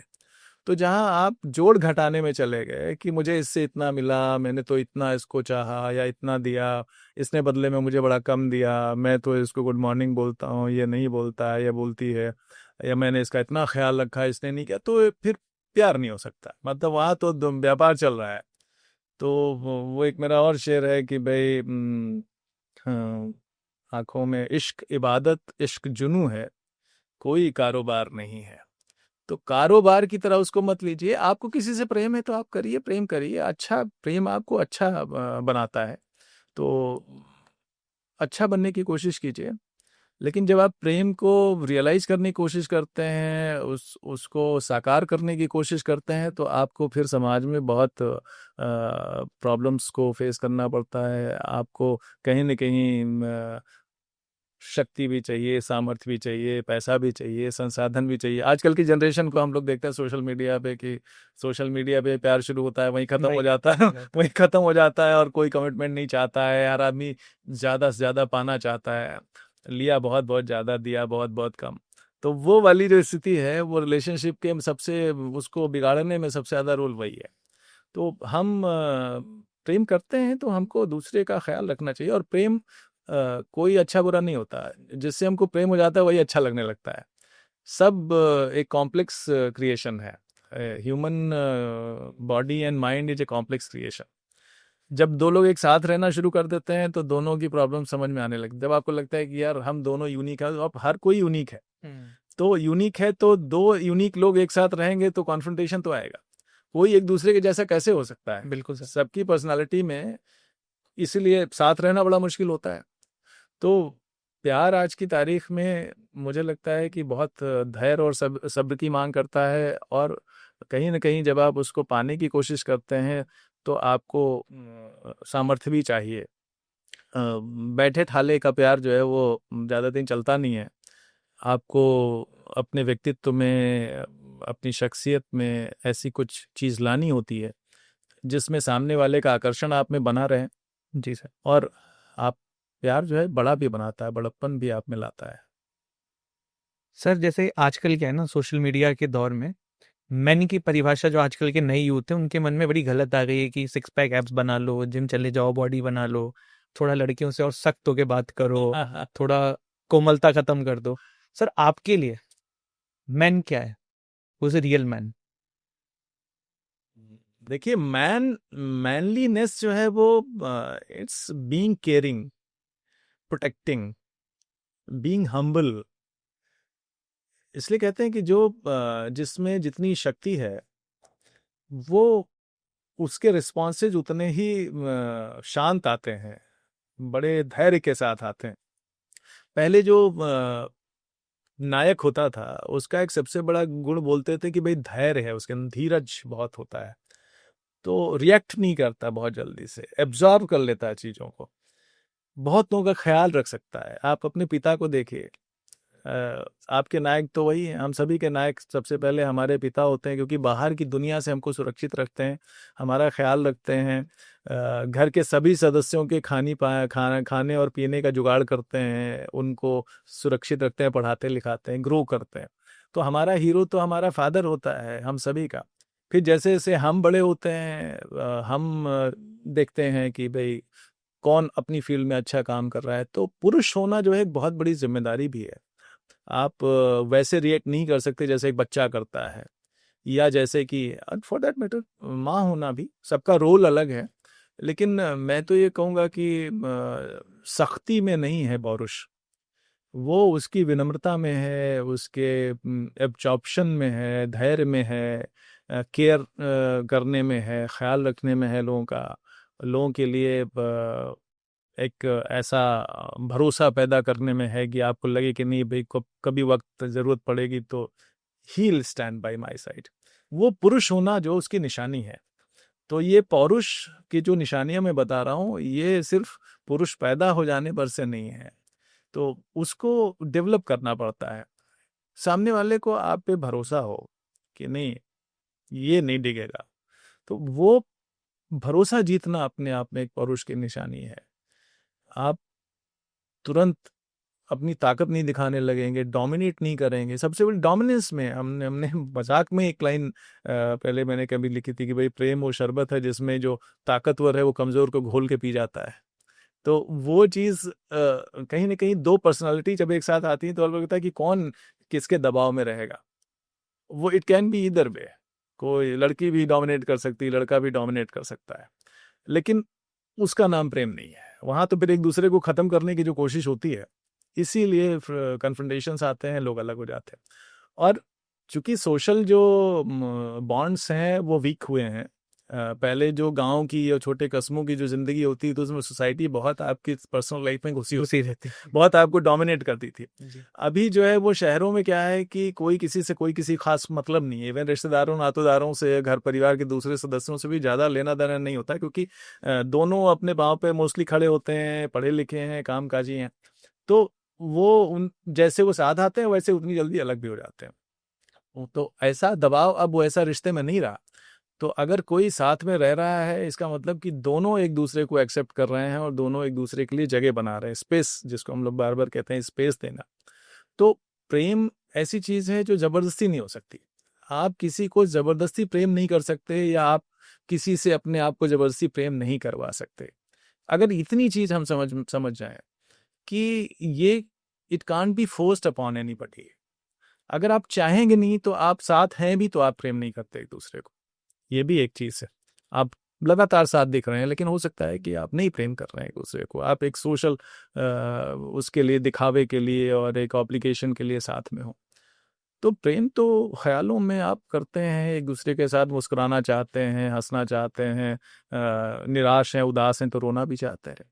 तो वो चीज़ें कम इसलिए हो गई हैं कि लोग सब्र नहीं है, वक्त नहीं देते, इंस्टेंट सब कुछ चाहिए।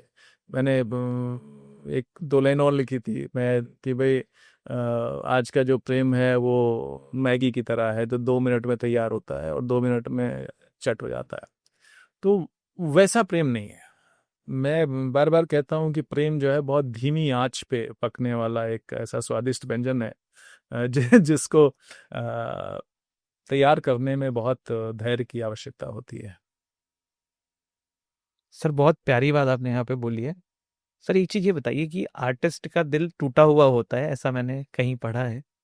तो क्या आपका कभी दिल टूटा है सर? आपका हार्ट ब्रेक हुआ है? बिल्कुल टूटा है, बिल्कुल टूटा है। और सबसे बड़ी चीज़ क्या होती है कि जो क्रिएशन है, आर्टिस्ट जो है वो क्रिएट करता है, तो क्रिएशन इज ऑलवेज पेनफुल। कोई भी क्रिएशन ऐसा नहीं है जो बहुत हंसते खेलते खिलंदड़ी के साथ आप कर लें, बहुत मजाक में कर लें।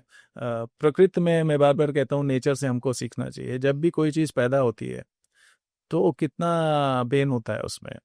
इंसान के पैदा होने से लेके जब अनाज निकलता है धरती का सीना तोड़ के, मिट्टी को तोड़ के निकलता है, या उसको, तो वो एक प्रोसेस जो है क्रिएशन में है। एंड इंसान जो है वो, या कुछ पक्षी हैं जो अपना घोंसला बनाते हैं, वो भी क्रिएशन करते हैं। इंसान जो है आर्टिस्ट होता है, वो तमाम नई नई चीज़ें रचता है। लोग कहते हैं कि भाई ईश्वर ने इंसान को बनाया और इंसान ने इस दुनिया को बनाया। तो इंसान ने दुनिया को रचा है, तो उसमें खूबसूरत चीज़ें भी रची गई हैं, कुछ कम खूबसूरत चीज़ें भी रची गई हैं। वेपन्स बनाए गए, बॉम्ब बनाए गए, संहार के तमाम उपाय किए गए। लेकिन अच्छी चीज़ें जिन्होंने बनाई उनको हम याद रखते हैं, जो वही क्रिएटर कहे जाते हैं। जबकि बम बनाने वाला भी तो क्रिएटर है, लेकिन उसको हम रिस्पेक्ट नहीं देते हैं, क्योंकि सृष्टि जो है वो खूबसूरत क्रिएशन से चलती है, खराब क्रिएशन से नहीं चलती। तो पेन जो है वो कहीं ना कहीं आपको डीप थॉट के लिए प्रेरित करता है। आपको ये पता, क्रिएटर क्या करता है, क्रिएटर एक खूबसूरत दुनिया रचना चाहता है। मैं चूंकि इस दुनिया का इंसान हूँ, तो जो हमारे आसपास नहीं घट रहा होता है, हम उसको घटना चाहते हैं कि वो घटे। एक ऐसी दुनिया बने, एक ऐसा समाज बने, एक ऐसा रिश्ता बने जो हम सोचते हैं सपने में, जिसके हम सपने देखते हैं, ख्वाब बुनते हैं। तो ख्वाब बुनते हैं, उसको रियलाइज करने के लिए हम कोशिश करते हैं। तो एक तो यह है कि रियलिटीज को डिपिक्ट करना, उसको दिखाना, जो कुछ घट रहा है उसको दिखाना। तो उसमें क्रिएशन नहीं है, वो तो एक रिपोर्टिंग हो गई, एक रिप्रेजेंटेशन हो गया, एक डॉक्यूमेंटेशन हो गया। लेकिन जब हम रचते हैं तो हम रखते हैं कि भाई ये रियलिटी है, लेकिन हम ये चाहते हैं, हम रिश्ते को ऐसे देखना चाहते हैं, प्रेम को ऐसे देखना चाहते हैं, हम चाहते हैं समाज ऐसे होना चाहिए। आपस में सिविलाइजेशंस के सेंट्रल जो मोटिवेटिंग जो फोर्सेस हैं वो क्या है? आप सुख पाना चाहते हैं, आप शांति पाना चाहते हैं। जितनी भी तरक्की है, जितनी भी कवायद है, जो कुछ भी हम करते बढ़ते हैं, उसके एंड में तो यही है ना, हम पीसफुलनेस चाहते हैं और हम चाहते हैं हैप्पीनेस। तो वो हैप्पीनेस और पीस कहाँ से आएगा? वो एक हमारा ध्येय है जिसकी तरफ हम बढ़े चले जा रहे हैं। एक एक बार में हमको लगता है कि हमको मकान हो जाए, गाड़ी हो जाए, पैसा हो जाए, नौकरी हो जाए तो हमको सुख मिल जाएगा, हमको शांति मिल जाए। जब वो सब मिल जाता है तो हमको लगता है कि इसमें तो नहीं है। फिर आपको लगता है कि नहीं, ये सब छोड़ो, चलो पहाड़ देखते हैं और समुद्र देखते हैं और दोस्तों से बात करते हैं। फिर आप वहाँ जाते हो, वहाँ आपको लगता है कि यहाँ तो कुछ भी नहीं है। तो कुल मिला के जो हैप्पीनेस है और जो पीस है वो इट्स एन इंटरनल थिंग। तो जब आप खुद को एनरिच करते हो, जब अपने अंदर आप वो जोत पैदा करते हो, प्रकाश पैदा करते हो, तब आपको कहीं ना कहीं हैप्पीनेस मिलती है। लोग मेडिटेशन में जाते हैं, लोग जो है वो राइटिंग में जाते हैं, थिंकिंग में जाते हैं, क्रिएशन में जाते हैं। आप पॉडकास्टिंग कर रहे हैं, आपको इसमें मजा आ रहा है, पर ज़्यादा इंटरेस्ट है इन सब चीज़ों में बातचीत करने में, आप you like your job, that's why you doing it. Otherwise आप कुछ और कर रहे होते हैं। तो क्रिएशन में पेन ज़रूरी है और अचीवमेंट्स के लिए एक ड्राइव, एक फायर आपके अंदर होनी चाहिए। और कहीं ना कहीं आप जो चीज़ मिसिंग है, आप रिश्तों में हम लोग ये कहते हैं कि I am missing you, I am missing you because you are not here. तो जो चीज़ नहीं होती है ना, उसकी ज़्यादा कद्र होती है और उसको हम ज़्यादा चेरिश करते हैं कि वो होना चाहिए। तो जो कुछ भी हमारी ज़िंदगी में या परिवेश में, आसपास के समाज में नहीं है, वो देखना, वही क्रिएशन है। तो मैं एक चीज़ ये भी कहता हूँ कि ज़िंदगी में जो कुछ भी खूबसूरत है, उसको देखना या उसको रचना, यही क्रिएशन है। चाहे आप फिल्म बना रहे हो, चाहे आप पेंटिंग कर रहे हो, चाहे आप डांस कर रहे हो, चाहे पोइट्री कर रहे हो, चाहे बात कर रहे हो, जो कुछ भी आसानी से नहीं दिखता है, अवेलेबल नहीं है, उसको सोचना, उसको रियलाइज करने की कोशिश करना, ये क्रिएशन है। सर एज ए बॉय ना, हम लोग बहुत बार ये समझने की कोशिश करते हैं कि हमारी पार्टनर एक्चुअली में चाहती क्या है। तो क्योंकि आपने एक बुक भी अभी लिखी है और थोड़ा वो इसी सब्जेक्ट से रिलेटेड भी थी, सर मुझे ये जानना है कि एक औरत का दिल अपने बंदे से चाहता क्या है? ये तो किसी औरत से पूछना चाहिए था। मैं कैसे बोलूं क्या चाहता है? जो औरत का दिल चाहता है वही पुरुष का दिल भी चाहता है सामने वाले से। एक अंडरस्टैंडिंग चाहता है, आप उसकी पर्सनालिटी को एज इट इज। अच्छा, मैं एक सवाल पूछता हूँ आपसे जी सर। कि आप, हर कोई ये कहता है कि भाई दोस्ती बची रहनी चाहिए या दोस्ती होनी चाहिए, पति पत्नी में दोस्ती होनी चाहिए, प्रेमी प्रेमिका में दोस्ती होनी चाहिए, भाई भाई में दोस्ती होनी चाहिए। तो ये जो दोस्ती वाला कॉन्सेप्ट है, दोस्ती वाला जो एक एहसास है, वो बाकी रिश्तों में नहीं होता। तभी लोग कहते हैं कि भाई यार, जैसे माँ बेटी कहते हैं कि यार we are not mom mom daughter, we are friends. बाप बेटे से बहुत प्यार करता है, कहते हैं यार हम दोस्त हैं, हम एक दूसरे से सब कुछ शेयर करते हैं। तो अगर इसका जवाब हमारी नई जनरेशन दे दे या पुराने लोग दे दें या समझ लें इस जवाब को, तो उनको समझ में आ जाएगा कि किसी रिश्ते में जो सबसे खूबसूरत बात है वो दोस्ती है। तो अगर दोस्ती नहीं है तो ना प्यार टिकेगा, ना बाप बेटे का रिश्ता एक समय के बाद टिकेगा, ना बेटी और माँ का रिश्ता टिकेगा। उसमें फिर छुपना छुपाना हो जाएगा। आप you are not comfortable sharing yourself. तो यही चीज मिसिंग हो जाती है। तो मुझे लगता है कि जो वो एक दूसरे पे काबू करने की या उसको अपने लिए पूरी तरह से सुरक्षित कर लेने की जो एक बहुत अजब तरीके की फीलिंग होती है रिश्ते में, वो उसको किल कर देती है एक समय के बाद। अगर आप दोस्ती बचा ले सकते हैं, आप अपने दोस्त पे अपनी चीजों को थोपते नहीं है। दोस्ती इसलिए बार बार दोस्ती होती है, दोस्ती होती है कि आप उससे बात कर रहे हैं, डिफरेंसेस हैं, आप उस फिर भी मैं अपनी सारी बातें अपने दोस्त को बता सकता हूँ, भले वो उसकी राय भी हो सकती है और वो ये भी कह सकता है कि यार तुम बकवास हो और तुमने जो कुछ भी किया सब गलत है और ये सब ठीक नहीं है, तुम ऐसे करो। लेकिन वो अगर मैं उसकी बात नहीं मानता हूँ तो वो मुझसे खफा नहीं होगा। बाकी रिश्तों में तो ऐसा नहीं है। बाप बेटे को कहता है तुम ये करो, नहीं करते हो तो मैं तुमको घर से निकाल दूंगा, तुमको पैसे नहीं दूंगा, पॉकेट मनी नहीं दूंगा और तुम बड़े नालायक हो। है, तो ऐसा होता है क्या दोस्ती में? दोस्ती में ऐसा नहीं होता है। वहां पे वो स्पेस है, वो फ्रीडम है, उसके बावजूद दोस्त रहते हैं आप। तो जो शेयरिंग एंड केयरिंग का जो एक without dominating the other party एक जो रिश्ता होता है उसको दोस्ती कहते हैं।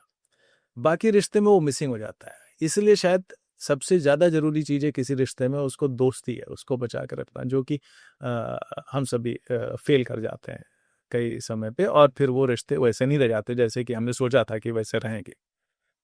दोस्ती बचाना ज्यादा जरूरी है। सर एक चीज और बताइए सर, हार्ट ब्रेक से कैसे डील किया जाए? तुमने मुझे एक्सपर्ट समझ रखा है हार्ट बीट का। नहीं नहीं सर, हार्ट शायर और पोएट सर, देखिए ये मेरा एक इस पे एक अपना ओपिनियन है कि जो बहुत आपकी जैसे पोएट्री एंड शायरी को सुनेगा तो उसमें दिखता है कि पेन है। तो मुझे ये जानना है सर, क्योंकि आप आजकल जितना भी यूथ है ना, इससे बहुत रिलेट करेगा और आप ऐसे भी यूथ से काफी कनेक्ट भी करते हैं। आजकल यूथ सर ना बहुत ज्यादा परेशान रहता है, जैसे मुझे बहुत डीएम्स आते हैं लड़कों के लड़कियों के कि हमारा ये हो रहा है।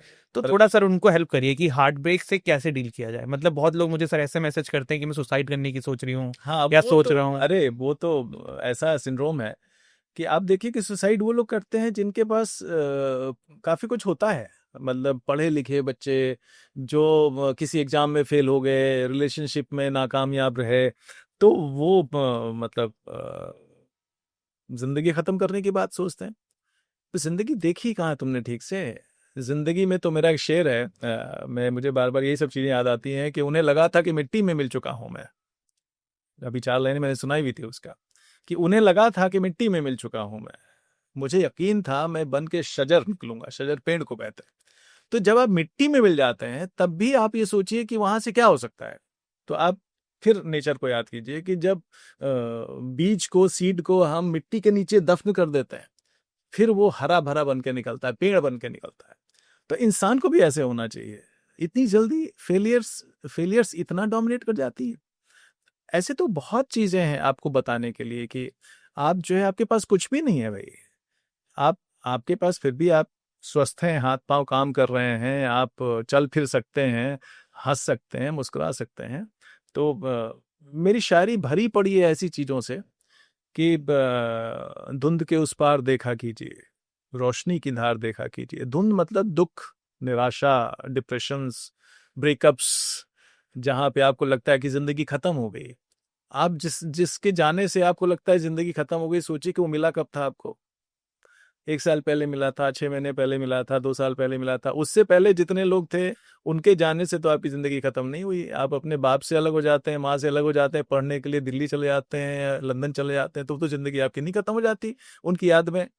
तो एक कल आप किसी से मिले हैं और अचानक जो है वो तो हार्मोनल इमोशनल जो अपहीवल्स हैं, डिस्टर्बेंसेस हैं, उनसे डील करने के लिए एक मेच्योर्ड माइंड चाहिए। और मेच्योरिटी कहाँ से आती है? जिंदगी की समझ से आती है। वो आपको रीडिंग्स में आ सकती है, क्रिएटिव आर्ट्स में आ सकती है, सब्र जिसको बार बार कहते हैं, या आप अपने आसपास के लोगों को देखो। आपको लगता है क्या सारे लोग जो है बड़े खुश हैं और सबको सब कुछ मिला हुआ है? अगर सब कुछ मिला होता है तो जिंदगी वहीं खत्म हो जाती। बिल्कुल सर। मतलब आपको बहुत कुछ पाना है और आपका life life you have got a life with a purpose, और आप अपना पर्पस ढूंढो। कई बार पता नहीं चलता है, कई बार जो है पर्पस मिल जाता है, आप एक रास्ते पे चल पड़ते हो। आपकी जिंदगी में दुख है तो आप जो है वो दूसरों की जिंदगी में खुशियां पैदा करो ना। आप जो है दूसरों की जिंदगी में जब खुशी देखोगे या खुशी पैदा करने की कोशिश करोगे तो आप खुश रहोगे। और अपने लिए जीना ही जीना थोड़े है। और आपको अभी लग रहा है ना कि आप दुखी हो सकता है कि अगले कल जो है परसों आपको कोई और अच्छा मिल जाए, आपको लगे कि नहीं भाई। तो उसमें भाई मैंने कहा कि धुंध के उस पार देखा कीजिए, रोशनी की धार है। हमेशा always look at the brighter side of the picture. जो भी जहां पे आपको रोशनी दिखे, जहां पे आपको दिखे कि नहीं हंसी मुस्कुराहट दिख रही है।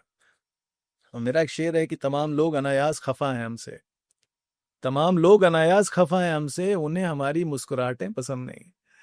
तो हम हंस रहे हैं, और हंसी जो है वो उसकी कोई कीमत नहीं है, कॉस्ट नहीं है। आप हंसते रहिए, लोग कहेंगे कि भाई ये पागल है, हमेशा हंसता रहता है, बट ये आपको खुश रखता है, आसपास के लोगों को खुश रखता है। आप उदास रहेंगे तो वो फैलेगी, और हंसते रहेंगे तो हंसी फैलेगी। तो मैं नई जनरेशन को ये कहना चाहता हूँ कि आपने जिंदगी को कुछ देखा नहीं है। कोई भी चीज, कोई भी रिश्ता, कोई भी मोमेंट जो है, या कोई भी दिन, उसको आप आखिरी नहीं मान सकते। जब आखिरी होना होगा तो हो ही जाएगा, लाइफ तो अनप्रिडिक्टेबल है ना। बिल्कुल सर। तो जब अनप्रिडिक्टेबल है तो आप यही क्यों मान के चल रहे हैं कि आने वाले दिन बुरे होंगे? आप ये मान के चलिए कि आने वाले दिन हमेशा अच्छे होंगे इससे। मेरा एक शेर और है कि इन सुरंगों की कहीं सरहद भी है, दूर तक नजरें उठाकर देखिए। आप अभी टनल में आपको लग रहा है, बट कहीं से एक रोशनी की, एक वो कोई भी कितना भी काला दौर हो, कहीं ना कहीं तो रोशनी दिखेगी आपको। तो आप चलते जाइए। तो वो चीज लोगों में मिसिंग है, क्योंकि उनको उनको ऐसी सोहबत नहीं है। क्या है कि सोशल मीडिया ने आपको एक वर्चुअल दुनिया में फेंक दिया है। वहां पे आपको लगता है कि जो कुछ भी दिख रहा है यही सही है। पता नहीं सामने वाले से जिससे आप इंटरेक्ट कर रहे हैं वो उसकी फेक आईडी है कि रियल आईडी है, वो उसने मेकअप करके तस्वीर लगाई हुई है कि उसका रियल चेहरा है, आप उससे मिले नहीं है। तो प्यार और नफरत दोनों जो है वो जब तक आप एक दूसरे को जानते नहीं है, नहीं करनी चाहिए। लेकिन हम लोग सोशल मीडिया के जमाने में क्या है कि बिना जाने और बिना मिले और बिना एक दूसरे को परखे समय दिए हमको प्यार भी हो जाता है, हमारा ब्रेकअप भी हो जाता है, हम किसी को नापसंद भी करने लगते हैं। तो उससे निकलने के लिए आपको कहीं ना कहीं लार्जर पिक्चर जिंदगी की देखनी चाहिए। वो लार्जर पिक्चर जो है क्रिएटिविटी में भी हो सकती है, आपके दोस्तों यारों में हो सकती है, जो थोड़ा सा ज्यादा मेच्योर्ड हो उसकी सोबत लें। तो पॉजिटिव होना चाहिए हमेशा, जो है वो उम्मीद रखनी चाहिए बेहतर दिनों की, उजले दिनों की, ब्राइटर साइड, जो मैं बार बार कहता हूँ। निराश नहीं होना चाहिए। निराश होने से तो फिर कोई कहीं भी निराश हो सकता है। आप ऐसे बड़े बड़े बिजनेसमैन को देखिए जो जिन्होंने सुसाइड कर ली। मुझे याद आ रहा है कि सीसीडी का जो मालिक था उसने कर्ज में होने की वजह से सुसाइड कर लिया। अब सोचो, एक समय में उसकी चेन पूरे देश में थी। बैजूस जो एक बड़ा उदाहरण है बच्चों के जो एजुकेशन और कोचिंग सेक्टर का, वो तो आप जो बहुत चमक रहे हैं, ऊपर देख रहे हैं। जेट एयरवेज, एक जमाने में लगता था कि भाई जेट एयरवेज सबसे अच्छी एयरलाइंस है, वो बैठ गई। तो पब्लिक फंडिंग, पब्लिक मनी, इनसे सबसे आप बहुत चमकते हुए दिख सकते हैं, ग्लैमर दिख सकता है। विजय माल्या को देख लीजिए आप, एक समय वो उसकी लाइफ जो है, कितने बच्चे चाहते होंगे कि वो ऐसे बन जाए। ऐसे जी। फिल्मी दुनिया की चमक दमक जो सबसे ज्यादा आकर्षित करती है, आपने देखा नहीं है कि वहाँ जो स्टार दिखता है उसकी पर्सनल लाइफ कैसी है, वो एक कमरे के फ्लैट में रहता है, क्या जिंदगी है उसकी, कितने कॉम्प्रोमाइजेस करता है, कहाँ स्ट्रगल कर रहा होता है, उसको क्या मिलता है। आप स्क्रीन पे चीजों को देखते हैं, स्क्रीन पे देख के आपको प्यार हो जाता है, स्क्रीन पे देख के आपको नफरत हो जाती है। एक विलेन से आप नफरत करते हैं, हीरो से प्यार करते हैं। हो सकता है उल्टा हो रियल लाइफ में, हीरो हो सकता है विलन हो, और विलेन जो है वो तो एक्टिंग कर रहा है ना। तो आज की जनरेशन को मैं कहूंगा कि give some time to yourself, try to understand अपना मेंटल एंड साइकोलॉजिकल रिचनेस की तरफ जाओ, चीज़ों को सीखो। जिंदगी अभी बहुत पड़ी हुई है, अभी बहुत यंग हो आप। तो किसी एक रिश्ते में जाके और वहाँ पे टूट जाने, या किसी एक एग्जाम से मैं फॉर दैट मैटर आपके नंबर कम आए या फेल कर गए, तो लाइफ डजेंट एंड देयर। बहुत कुछ आपको देखना है, बहुत कुछ पाना है। कुदरत ने जिसने आपको बनाया, वो अगर माँ बाप को हम भूल भी जाएं तो हम कह रहे हैं कि जिस वजह से आपको ज़िंदगी मिली, वो तो एक जर्नी है। और ज़िंदगी में मैं हमेशा ये कहता हूँ कि भाई जो सफ़र का आनंद लीजिए। एक मेरा शेर है कि भाई मंजिलों की फिक्र में ज़ाया हुई उम्रें तमाम, मंजिलों की फिक्र में ज़ाया हुई उम्रें तमाम, रास्ते भी खूबसूरत हैं कभी सोचा ना था। तो जो जर्नी है वो अपने आप में खूबसूरत है, कहीं जाना नहीं है। कहीं जो है वो जब डेस्टिनेशन आता है तो वो अनफॉर्चुनेटली उसको मौत कहते हैं। तो ज़िंदगी का जो डेस्टिनेशन है वो मौत ही है। तो आपको इस पूरी जर्नी का एंजॉय, उसको एंजॉय करना चाहिए। चाहे रिश्ते भी इसी तरह के हैं।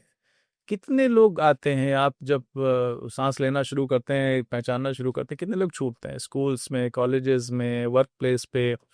आप किसी की वजह से तो सुसाइड नहीं करते, तो why to think of suicide?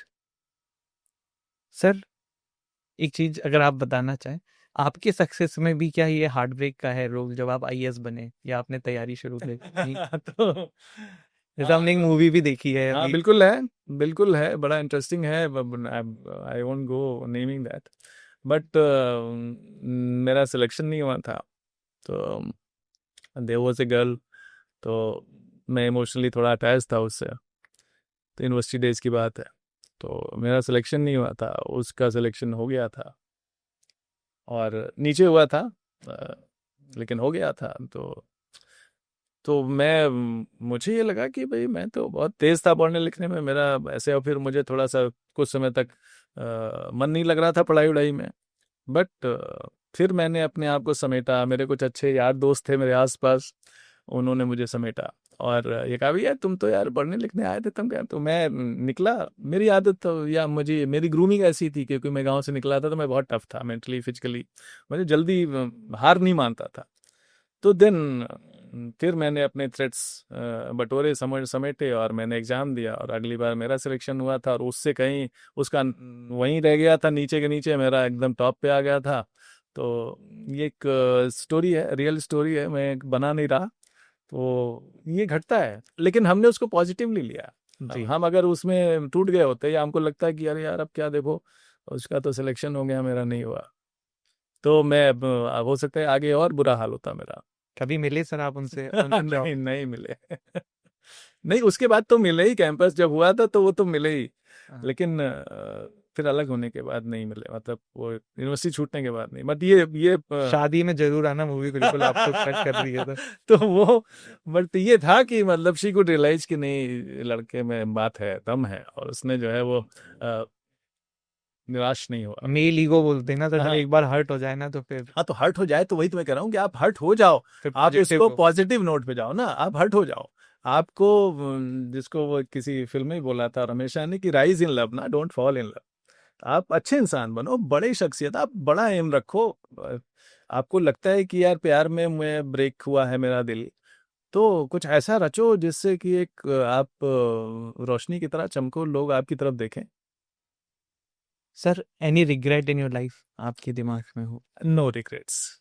मुझे लगता है कि कोई रिग्रेट नहीं है, लाइफ अपने आप में खूबसूरत है। मैं एक दिन सोच रहा था इस पे, मैंने एक सोचा कि मैं अपनी ज़िंदगी का कौन सा ऐसा दौर है, right from starting from my village और अब आज की तारीख तक, कि मैं पलट के जाना चाहूँगा वहाँ पे।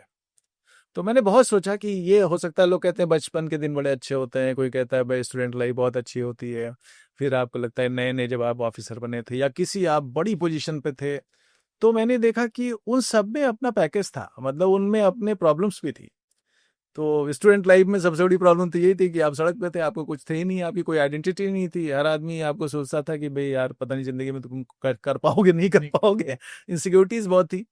सर्विस में आने के बाद अपनी प्रॉब्लम, कभी लगता है कि यार छोटी जगह पोस्टिंग हो गई, कभी लगता था बड़ी जगह, बहुत बड़ी बड़ी जगह हो गई तो बड़ी प्रॉब्लम से आपको खाने से कुछ सोने को ठीक से नहीं मिल रहा है। तो वो हमेशा लाइफ में चलता है, तो हमेशा लाइफ गोज इन पैकेज। आप में अच्छा भी है, आप कैसे उसको, आपका ये परसेप्शन मेक्स इट ब्यूटीफुल, कि आप कैसे उसको देखते हैं। तो आप हमेशा अच्छा देखो ना, आप ये देखो कि आप स्वस्थ हो, आप फिट हो, आप किसी चाहने वाले हैं, आपको लोग पसंद करने वाले हैं, आपके माँ बाप हैं, आपके दोस्त यार हैं।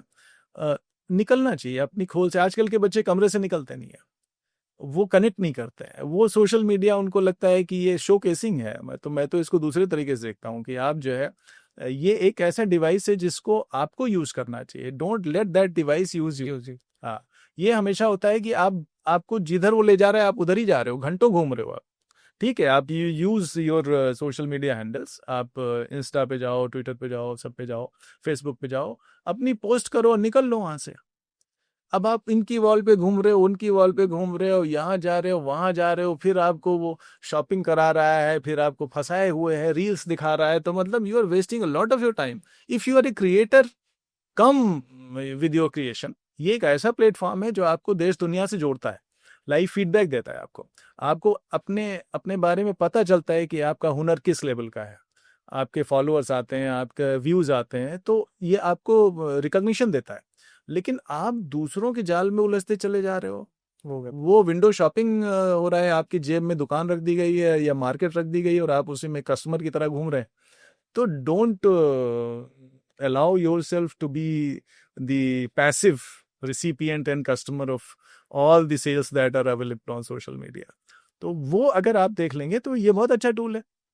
रियल और वर्चुअल में फ़र्क समझना चाहिए. हमको जो चीज़ चाहिए ठीक है, हमने देखा, हमने ले लिया.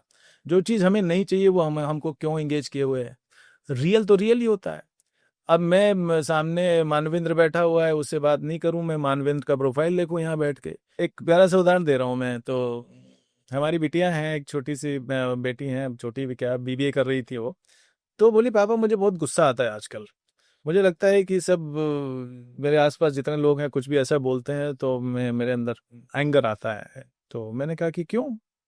तो बोले कि वो मेरी फ्रेंड है, वो पहले तो बहुत अच्छी मुझसे बातें बातें करती थी तो मुझे अच्छा लगता था. अचानक मुझे कुछ ऐसा लग रहा है कि वो क्लास में वो कुछ बोलती है तो मुझे लगता है कि मैं इसको चुप करा दूं और नहीं माने तो मैं इसको मुक्का मार दूं.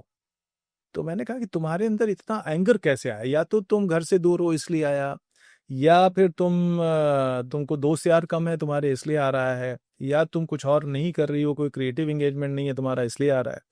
तो बोली पता नहीं पापा क्या आ रहा है. तो हमने कहा ऐसा करो, तुम आसपास कोई जिम होगा उसको ज्वाइन कर लो तुम कुछ देर, और वहाँ एक पंचिंग बैग होगा, उस पे जाके मुक्के मारना. तुम ये मान के मानना कि जो जो भी तुमको पसंद नहीं आ रहा उसको मैं मुक्के मार रही. और तुम जाओ और जिम ज्वाइन करो और अपने अंदर का जो ये एनर्जी है, आउटबर्स्ट है, वो इसको निकालो. तो उसने कहा अच्छा ठीक है मैं ये करती हूँ, क्योंकि मेरा किसी से बात करने का मन नहीं करता, कमरे में रहने का मन करता है. हमने कहा गो आउट, एटलीस्ट एक तुम्हारी रूटीन होगी. तो तुम जो है शाम को, तो उसने जिम जाना शुरू किया. And after a week she said कि आपने बड़ा अच्छा सोल्यूशन मुझे बताया, मैं जाके खूब वहाँ पे वर्कआउट करती हूँ और मुक्का मारती हूँ उसको, पंचिंग बैग को, और मैं एकदम स्ट्रेस फ्री होके लौटती हूँ, थकी हुई, खाना खाती हूँ, सो जाती हूँ. तो मेरा एंगर निकल गया और मुझे लग रहा है कि एक फिटनेस की एक हैबिट भी बन जा रही है मुझे जाने की. तो मैंने कहा देखो क्या है कि आपके अंदर क्या है, साइंस का भी नियम है. अगर आप नेगेटिव में हो तो पॉजिटिव की तरफ जाओ, अगर आप बहुत पॉजिटिव फील कर रहे हो तो थोड़ा नेगेटिव की तरफ जाओ. जैसे बहुत आपको लग रहा है कि नहीं नहीं सब कुछ अच्छा है, सब कुछ अच्छा है, तो आप ऐसे लोग देखो जिनके पास नहीं है सब कुछ अच्छा, उनसे कनेक्ट करो. और अगर आपको लगता है सब कुछ खराब ही खराब है तो आप ऐसे लोगों के साथ बैठो, उनसे बात करो कि भाई तुम्हारे पास क्या अच्छा है. तो कहेंगे कि यार मेरे पास सब अच्छा तो नहीं है लेकिन मैं मस्त रहता हूँ. ऐसे लोग ऐसे लोग भी हैं. तो वो बच्चों को, नई जनरेशन को सबसे ज्यादा ये बताने की जरूरत है कि आपको अभी बहुत जिंदगी देखनी है, अभी तो आपने कुछ देखा ही नहीं है. आप जब स्टार्ट करते हो कोई चीज तो शुरू में सब कुछ सुंदर सुंदर थोड़े दिखता है. पहाड़ पे जब तक आप चढ़ रहे हो तो अच्छा नहीं लगता, जब आप पहाड़ पे चढ़ जाते हो तो आपको जो दुनिया दिखती है और हरी भरी और एक ब्रॉडर पर्सपेक्टिव आता है आपके सामने. इसी तरह लाइफ भी है. तो लाइफ जो आप स्टार्ट करते हो तो आपको कुछ समझ में नहीं आता कि कहाँ जाएगी, कहाँ ले जाएगी, क्या जर्नी होगी, क्या डेस्टिनेशन होगा, अच्छे पड़ाव आएंगे कि नीचे जाएंगे कि ऊपर जाएंगे. लेकिन जब जैसे जैसे आप जर्नी, तो आप पीछे देखते हो तो आप बोलते कि यार I have now come this way, और इतना रास्ता मैंने तय कर लिया और अच्छा ही था, मतलब कोई बुरा नहीं लगा मुझे. तो सफ़र है ज़िंदगी, इसमें कोई मंजिल नहीं है, ये सांसों का समंदर है, यहाँ साहिल नहीं है.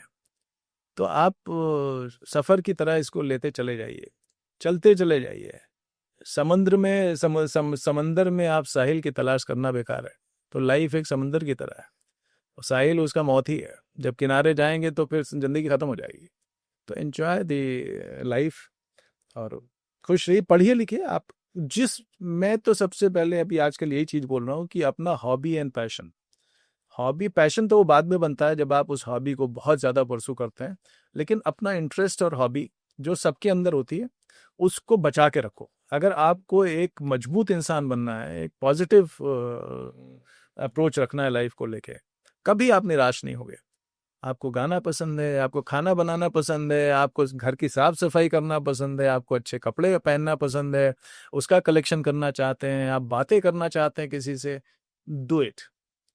आप उसको हॉबी मान लो कि भाई मैं सड़क चलते लोगों से बातें करता हूँ, मैं घूम घूम के खाना खाता हूँ, मैं अजनबी लोगों को दोस्त बनाता हूँ, ये भी हॉबी है. आपका जो भी मन करे, ट्रैवलिंग आपकी हॉबी है, राइटिंग हॉबी है, डायरी लिखना चाहते हैं. आई यूज टू राइट डायरीज. जब मैं पढ़ता था रोज, दिन भर क्या हुआ, कुछ भी, जो भी मैंने फील किया मैंने लिख लिया 2 पन्ने आके. बहुत समय तक, यूनिवर्सिटी डेज तक वो मेरी आदत चलती रही, जो मैंने स्टार्ट किया था 12वीं क्लास से. अपनी डायरियाँ मेरे पास अभी भी वो डायरी रखी हुई है 89 की 90 की। जब मैं लिखता था उसमें कभी कोई कोट अच्छा लग गया, कभी कोई शायरी अच्छी लग गई, कभी कोई गाना लिख लिया, कोई गज़ल याद आ गई, कोई चीज़ घटी उसके बारे में मेरी राय क्या है, कोई शोर हो रहा है माहौल में, रज्जगे हो रहे हैं उस पे मेरी क्या राय है। तो वो छोटे-छोटे जो उस समय यंग माइंड जो सोचता था, तो ऐसी हैबिट्स है क्या आजकल के बच्चों में? वो पूरा समय मोबाइल, पूरा समय मोबाइल, पूरा समय वो भी अनडिजायर्ड उस पे जहाँ आपका इरादा नहीं था वहाँ जाने का, लेकिन वो आपको घुमा के ले गया उस पेज पे या उस हैंडल पे and you are wasting a lot of time. कुछ भी अचीव नहीं किया आपने दिन भर में, कमरे से बाहर ही नहीं निकल रहे हैं आप। आपको लग रहा है कि मैं बहुत बिजी हूँ अपना लेके लगा हुआ हूँ। भाई क्या लिख रहे हो आप? उस पे लिखो ना, नोटबुक है उस पे आप कोई चीज़ सर्च कर रहे हो, कोई नॉलेज कोई इन्फॉर्मेशन चाहिए, आपको शायरी सीखनी है रेख्ता पे चले जाओ, आपको राइटिंग सीखनी, they are so many tutors, आपको संगीत सीखना है, मैं तो ढेर सारा संगीत और इस पे तो मैं यूट्यूब पे क्लासेस करता हूँ, लोगों को पता नहीं है। मैं आते जाते सुनता रहता हूँ मास्टर्स को जो बड़ा अच्छा काम कर रहे हैं। पूरा 80-90% शास्त्रीय संगीत का एक्सपोजर मेरा यूट्यूब पे हुआ है। This is how you can learn and groom your self. Thank you so much sir, आप इस पॉडकास्ट में अपने बिजी शेड्यूल से समय निकाल के आए और बहुत ही इंसाइटफुल पॉडकास्ट था। काफ़ी मैंने अभी तक पॉडकास्ट लिए हैं, बट मेरे लिए सबसे ज़्यादा अभी तक लर्निंग का, ऐसा नहीं कि मैं जान के ऐसा कुछ बोल रहा हूँ, बट एक्चुअली में इतना लंबा हम पॉडकास्ट कर ही नहीं पाते, बोर हो जाता है आदमी। क्या आदमी बोर हो जाता है, क्या बट बोले। पूरे इस पॉडकास्ट में मेरे साथ ऐसा नहीं हुआ, तो मतलब one of the best podcast मेरे साइड से sir, and thank you so much आप यहाँ पे आए। लास्ट में सर, जो भी बंदा अपने जीवन में संघर्ष कर रहा है और कुछ करना चाहता है, क्योंकि आप उस फील्ड से आए हैं, आपने धरातल भी देखा है, आज आप एक मुकाम पे भी हासिल है सर, कुछ भी आपको कहना हो तो प्लीज गो अहेड। नहीं, मैं इतनी चीज़ें तो मैं कह चुका हूँ। सभी व्यूवर्स को ये कहना चाहता हूँ कि आप खुश रहें और जो चीज़ आपको मेंटल पीस दे, हैप्पीनेस दे, कोई चीज़ या लोग या दोस्त दोस्त बनाने की कोशिश करें, लोगों से जुड़ने की कोशिश करें। हर कोई it's a bunch of contradictions. वो किसी की पर्सनालिटी में सब कुछ अच्छा या सब कुछ बुरा नहीं है। तो आप ये मान के चलें कि आप जिससे जुड़ रहे हैं और आपसे अलग होना इसका मतलब अच्छा या बुरा नहीं है। आप में यूनिकनेस है। मैं हमेशा कहता हूँ कि नेचर ने कोई भी दो चीजें एक जैसी नहीं बनाई, सबको यूनिकनेस दी है। कोई भी दो चेहरे एक जैसे नहीं बनाए, कोई दो शख्स एक जैसे नहीं बनाए, दोनों की आदतें सेम नहीं हो सकती। तो ये मान के चलें कि उसमें कॉन्ट्रडिक्शंस मिलेगा आपको, लेकिन अपने जीवन का दायरा बड़ा करें, सोच का दायरा बड़ा बड़ा करें, क्रिएटिव सोचें, पॉजिटिव रहें, हार न माने। और मेरा एक शेर है ना कि मैं तेरे प्यार का मारा हुआ हूँ, सिकंदर हूँ मगर हारा हुआ हूँ। तो जो एहसासात है, जो प्यार की फीलिंग है, जो जुड़ाव की फीलिंग है, उसमें ये इस शेर का सबसे बड़ा अर्थ ये है कि उसमें ईगो को किनारे रखें। अ, उसके बिना रिश्ते नहीं चलते। तो आजकल रिश्तों को लेके ही सबसे ज़्यादा मगजमारी होती है करियर के बाद। तो करियर कितना भी अच्छा हो, अगर आपकी ज़िंदगी में खूबसूरत रिश्ते नहीं है तो ज़िंदगी खूबसूरत नहीं रहती है। इन्हीं नोट्स के साथ मैं आप सबको अपनी शुभकामनाएं देना चाहता हूँ। Do well in your life and stay happy. Thank you so much sir.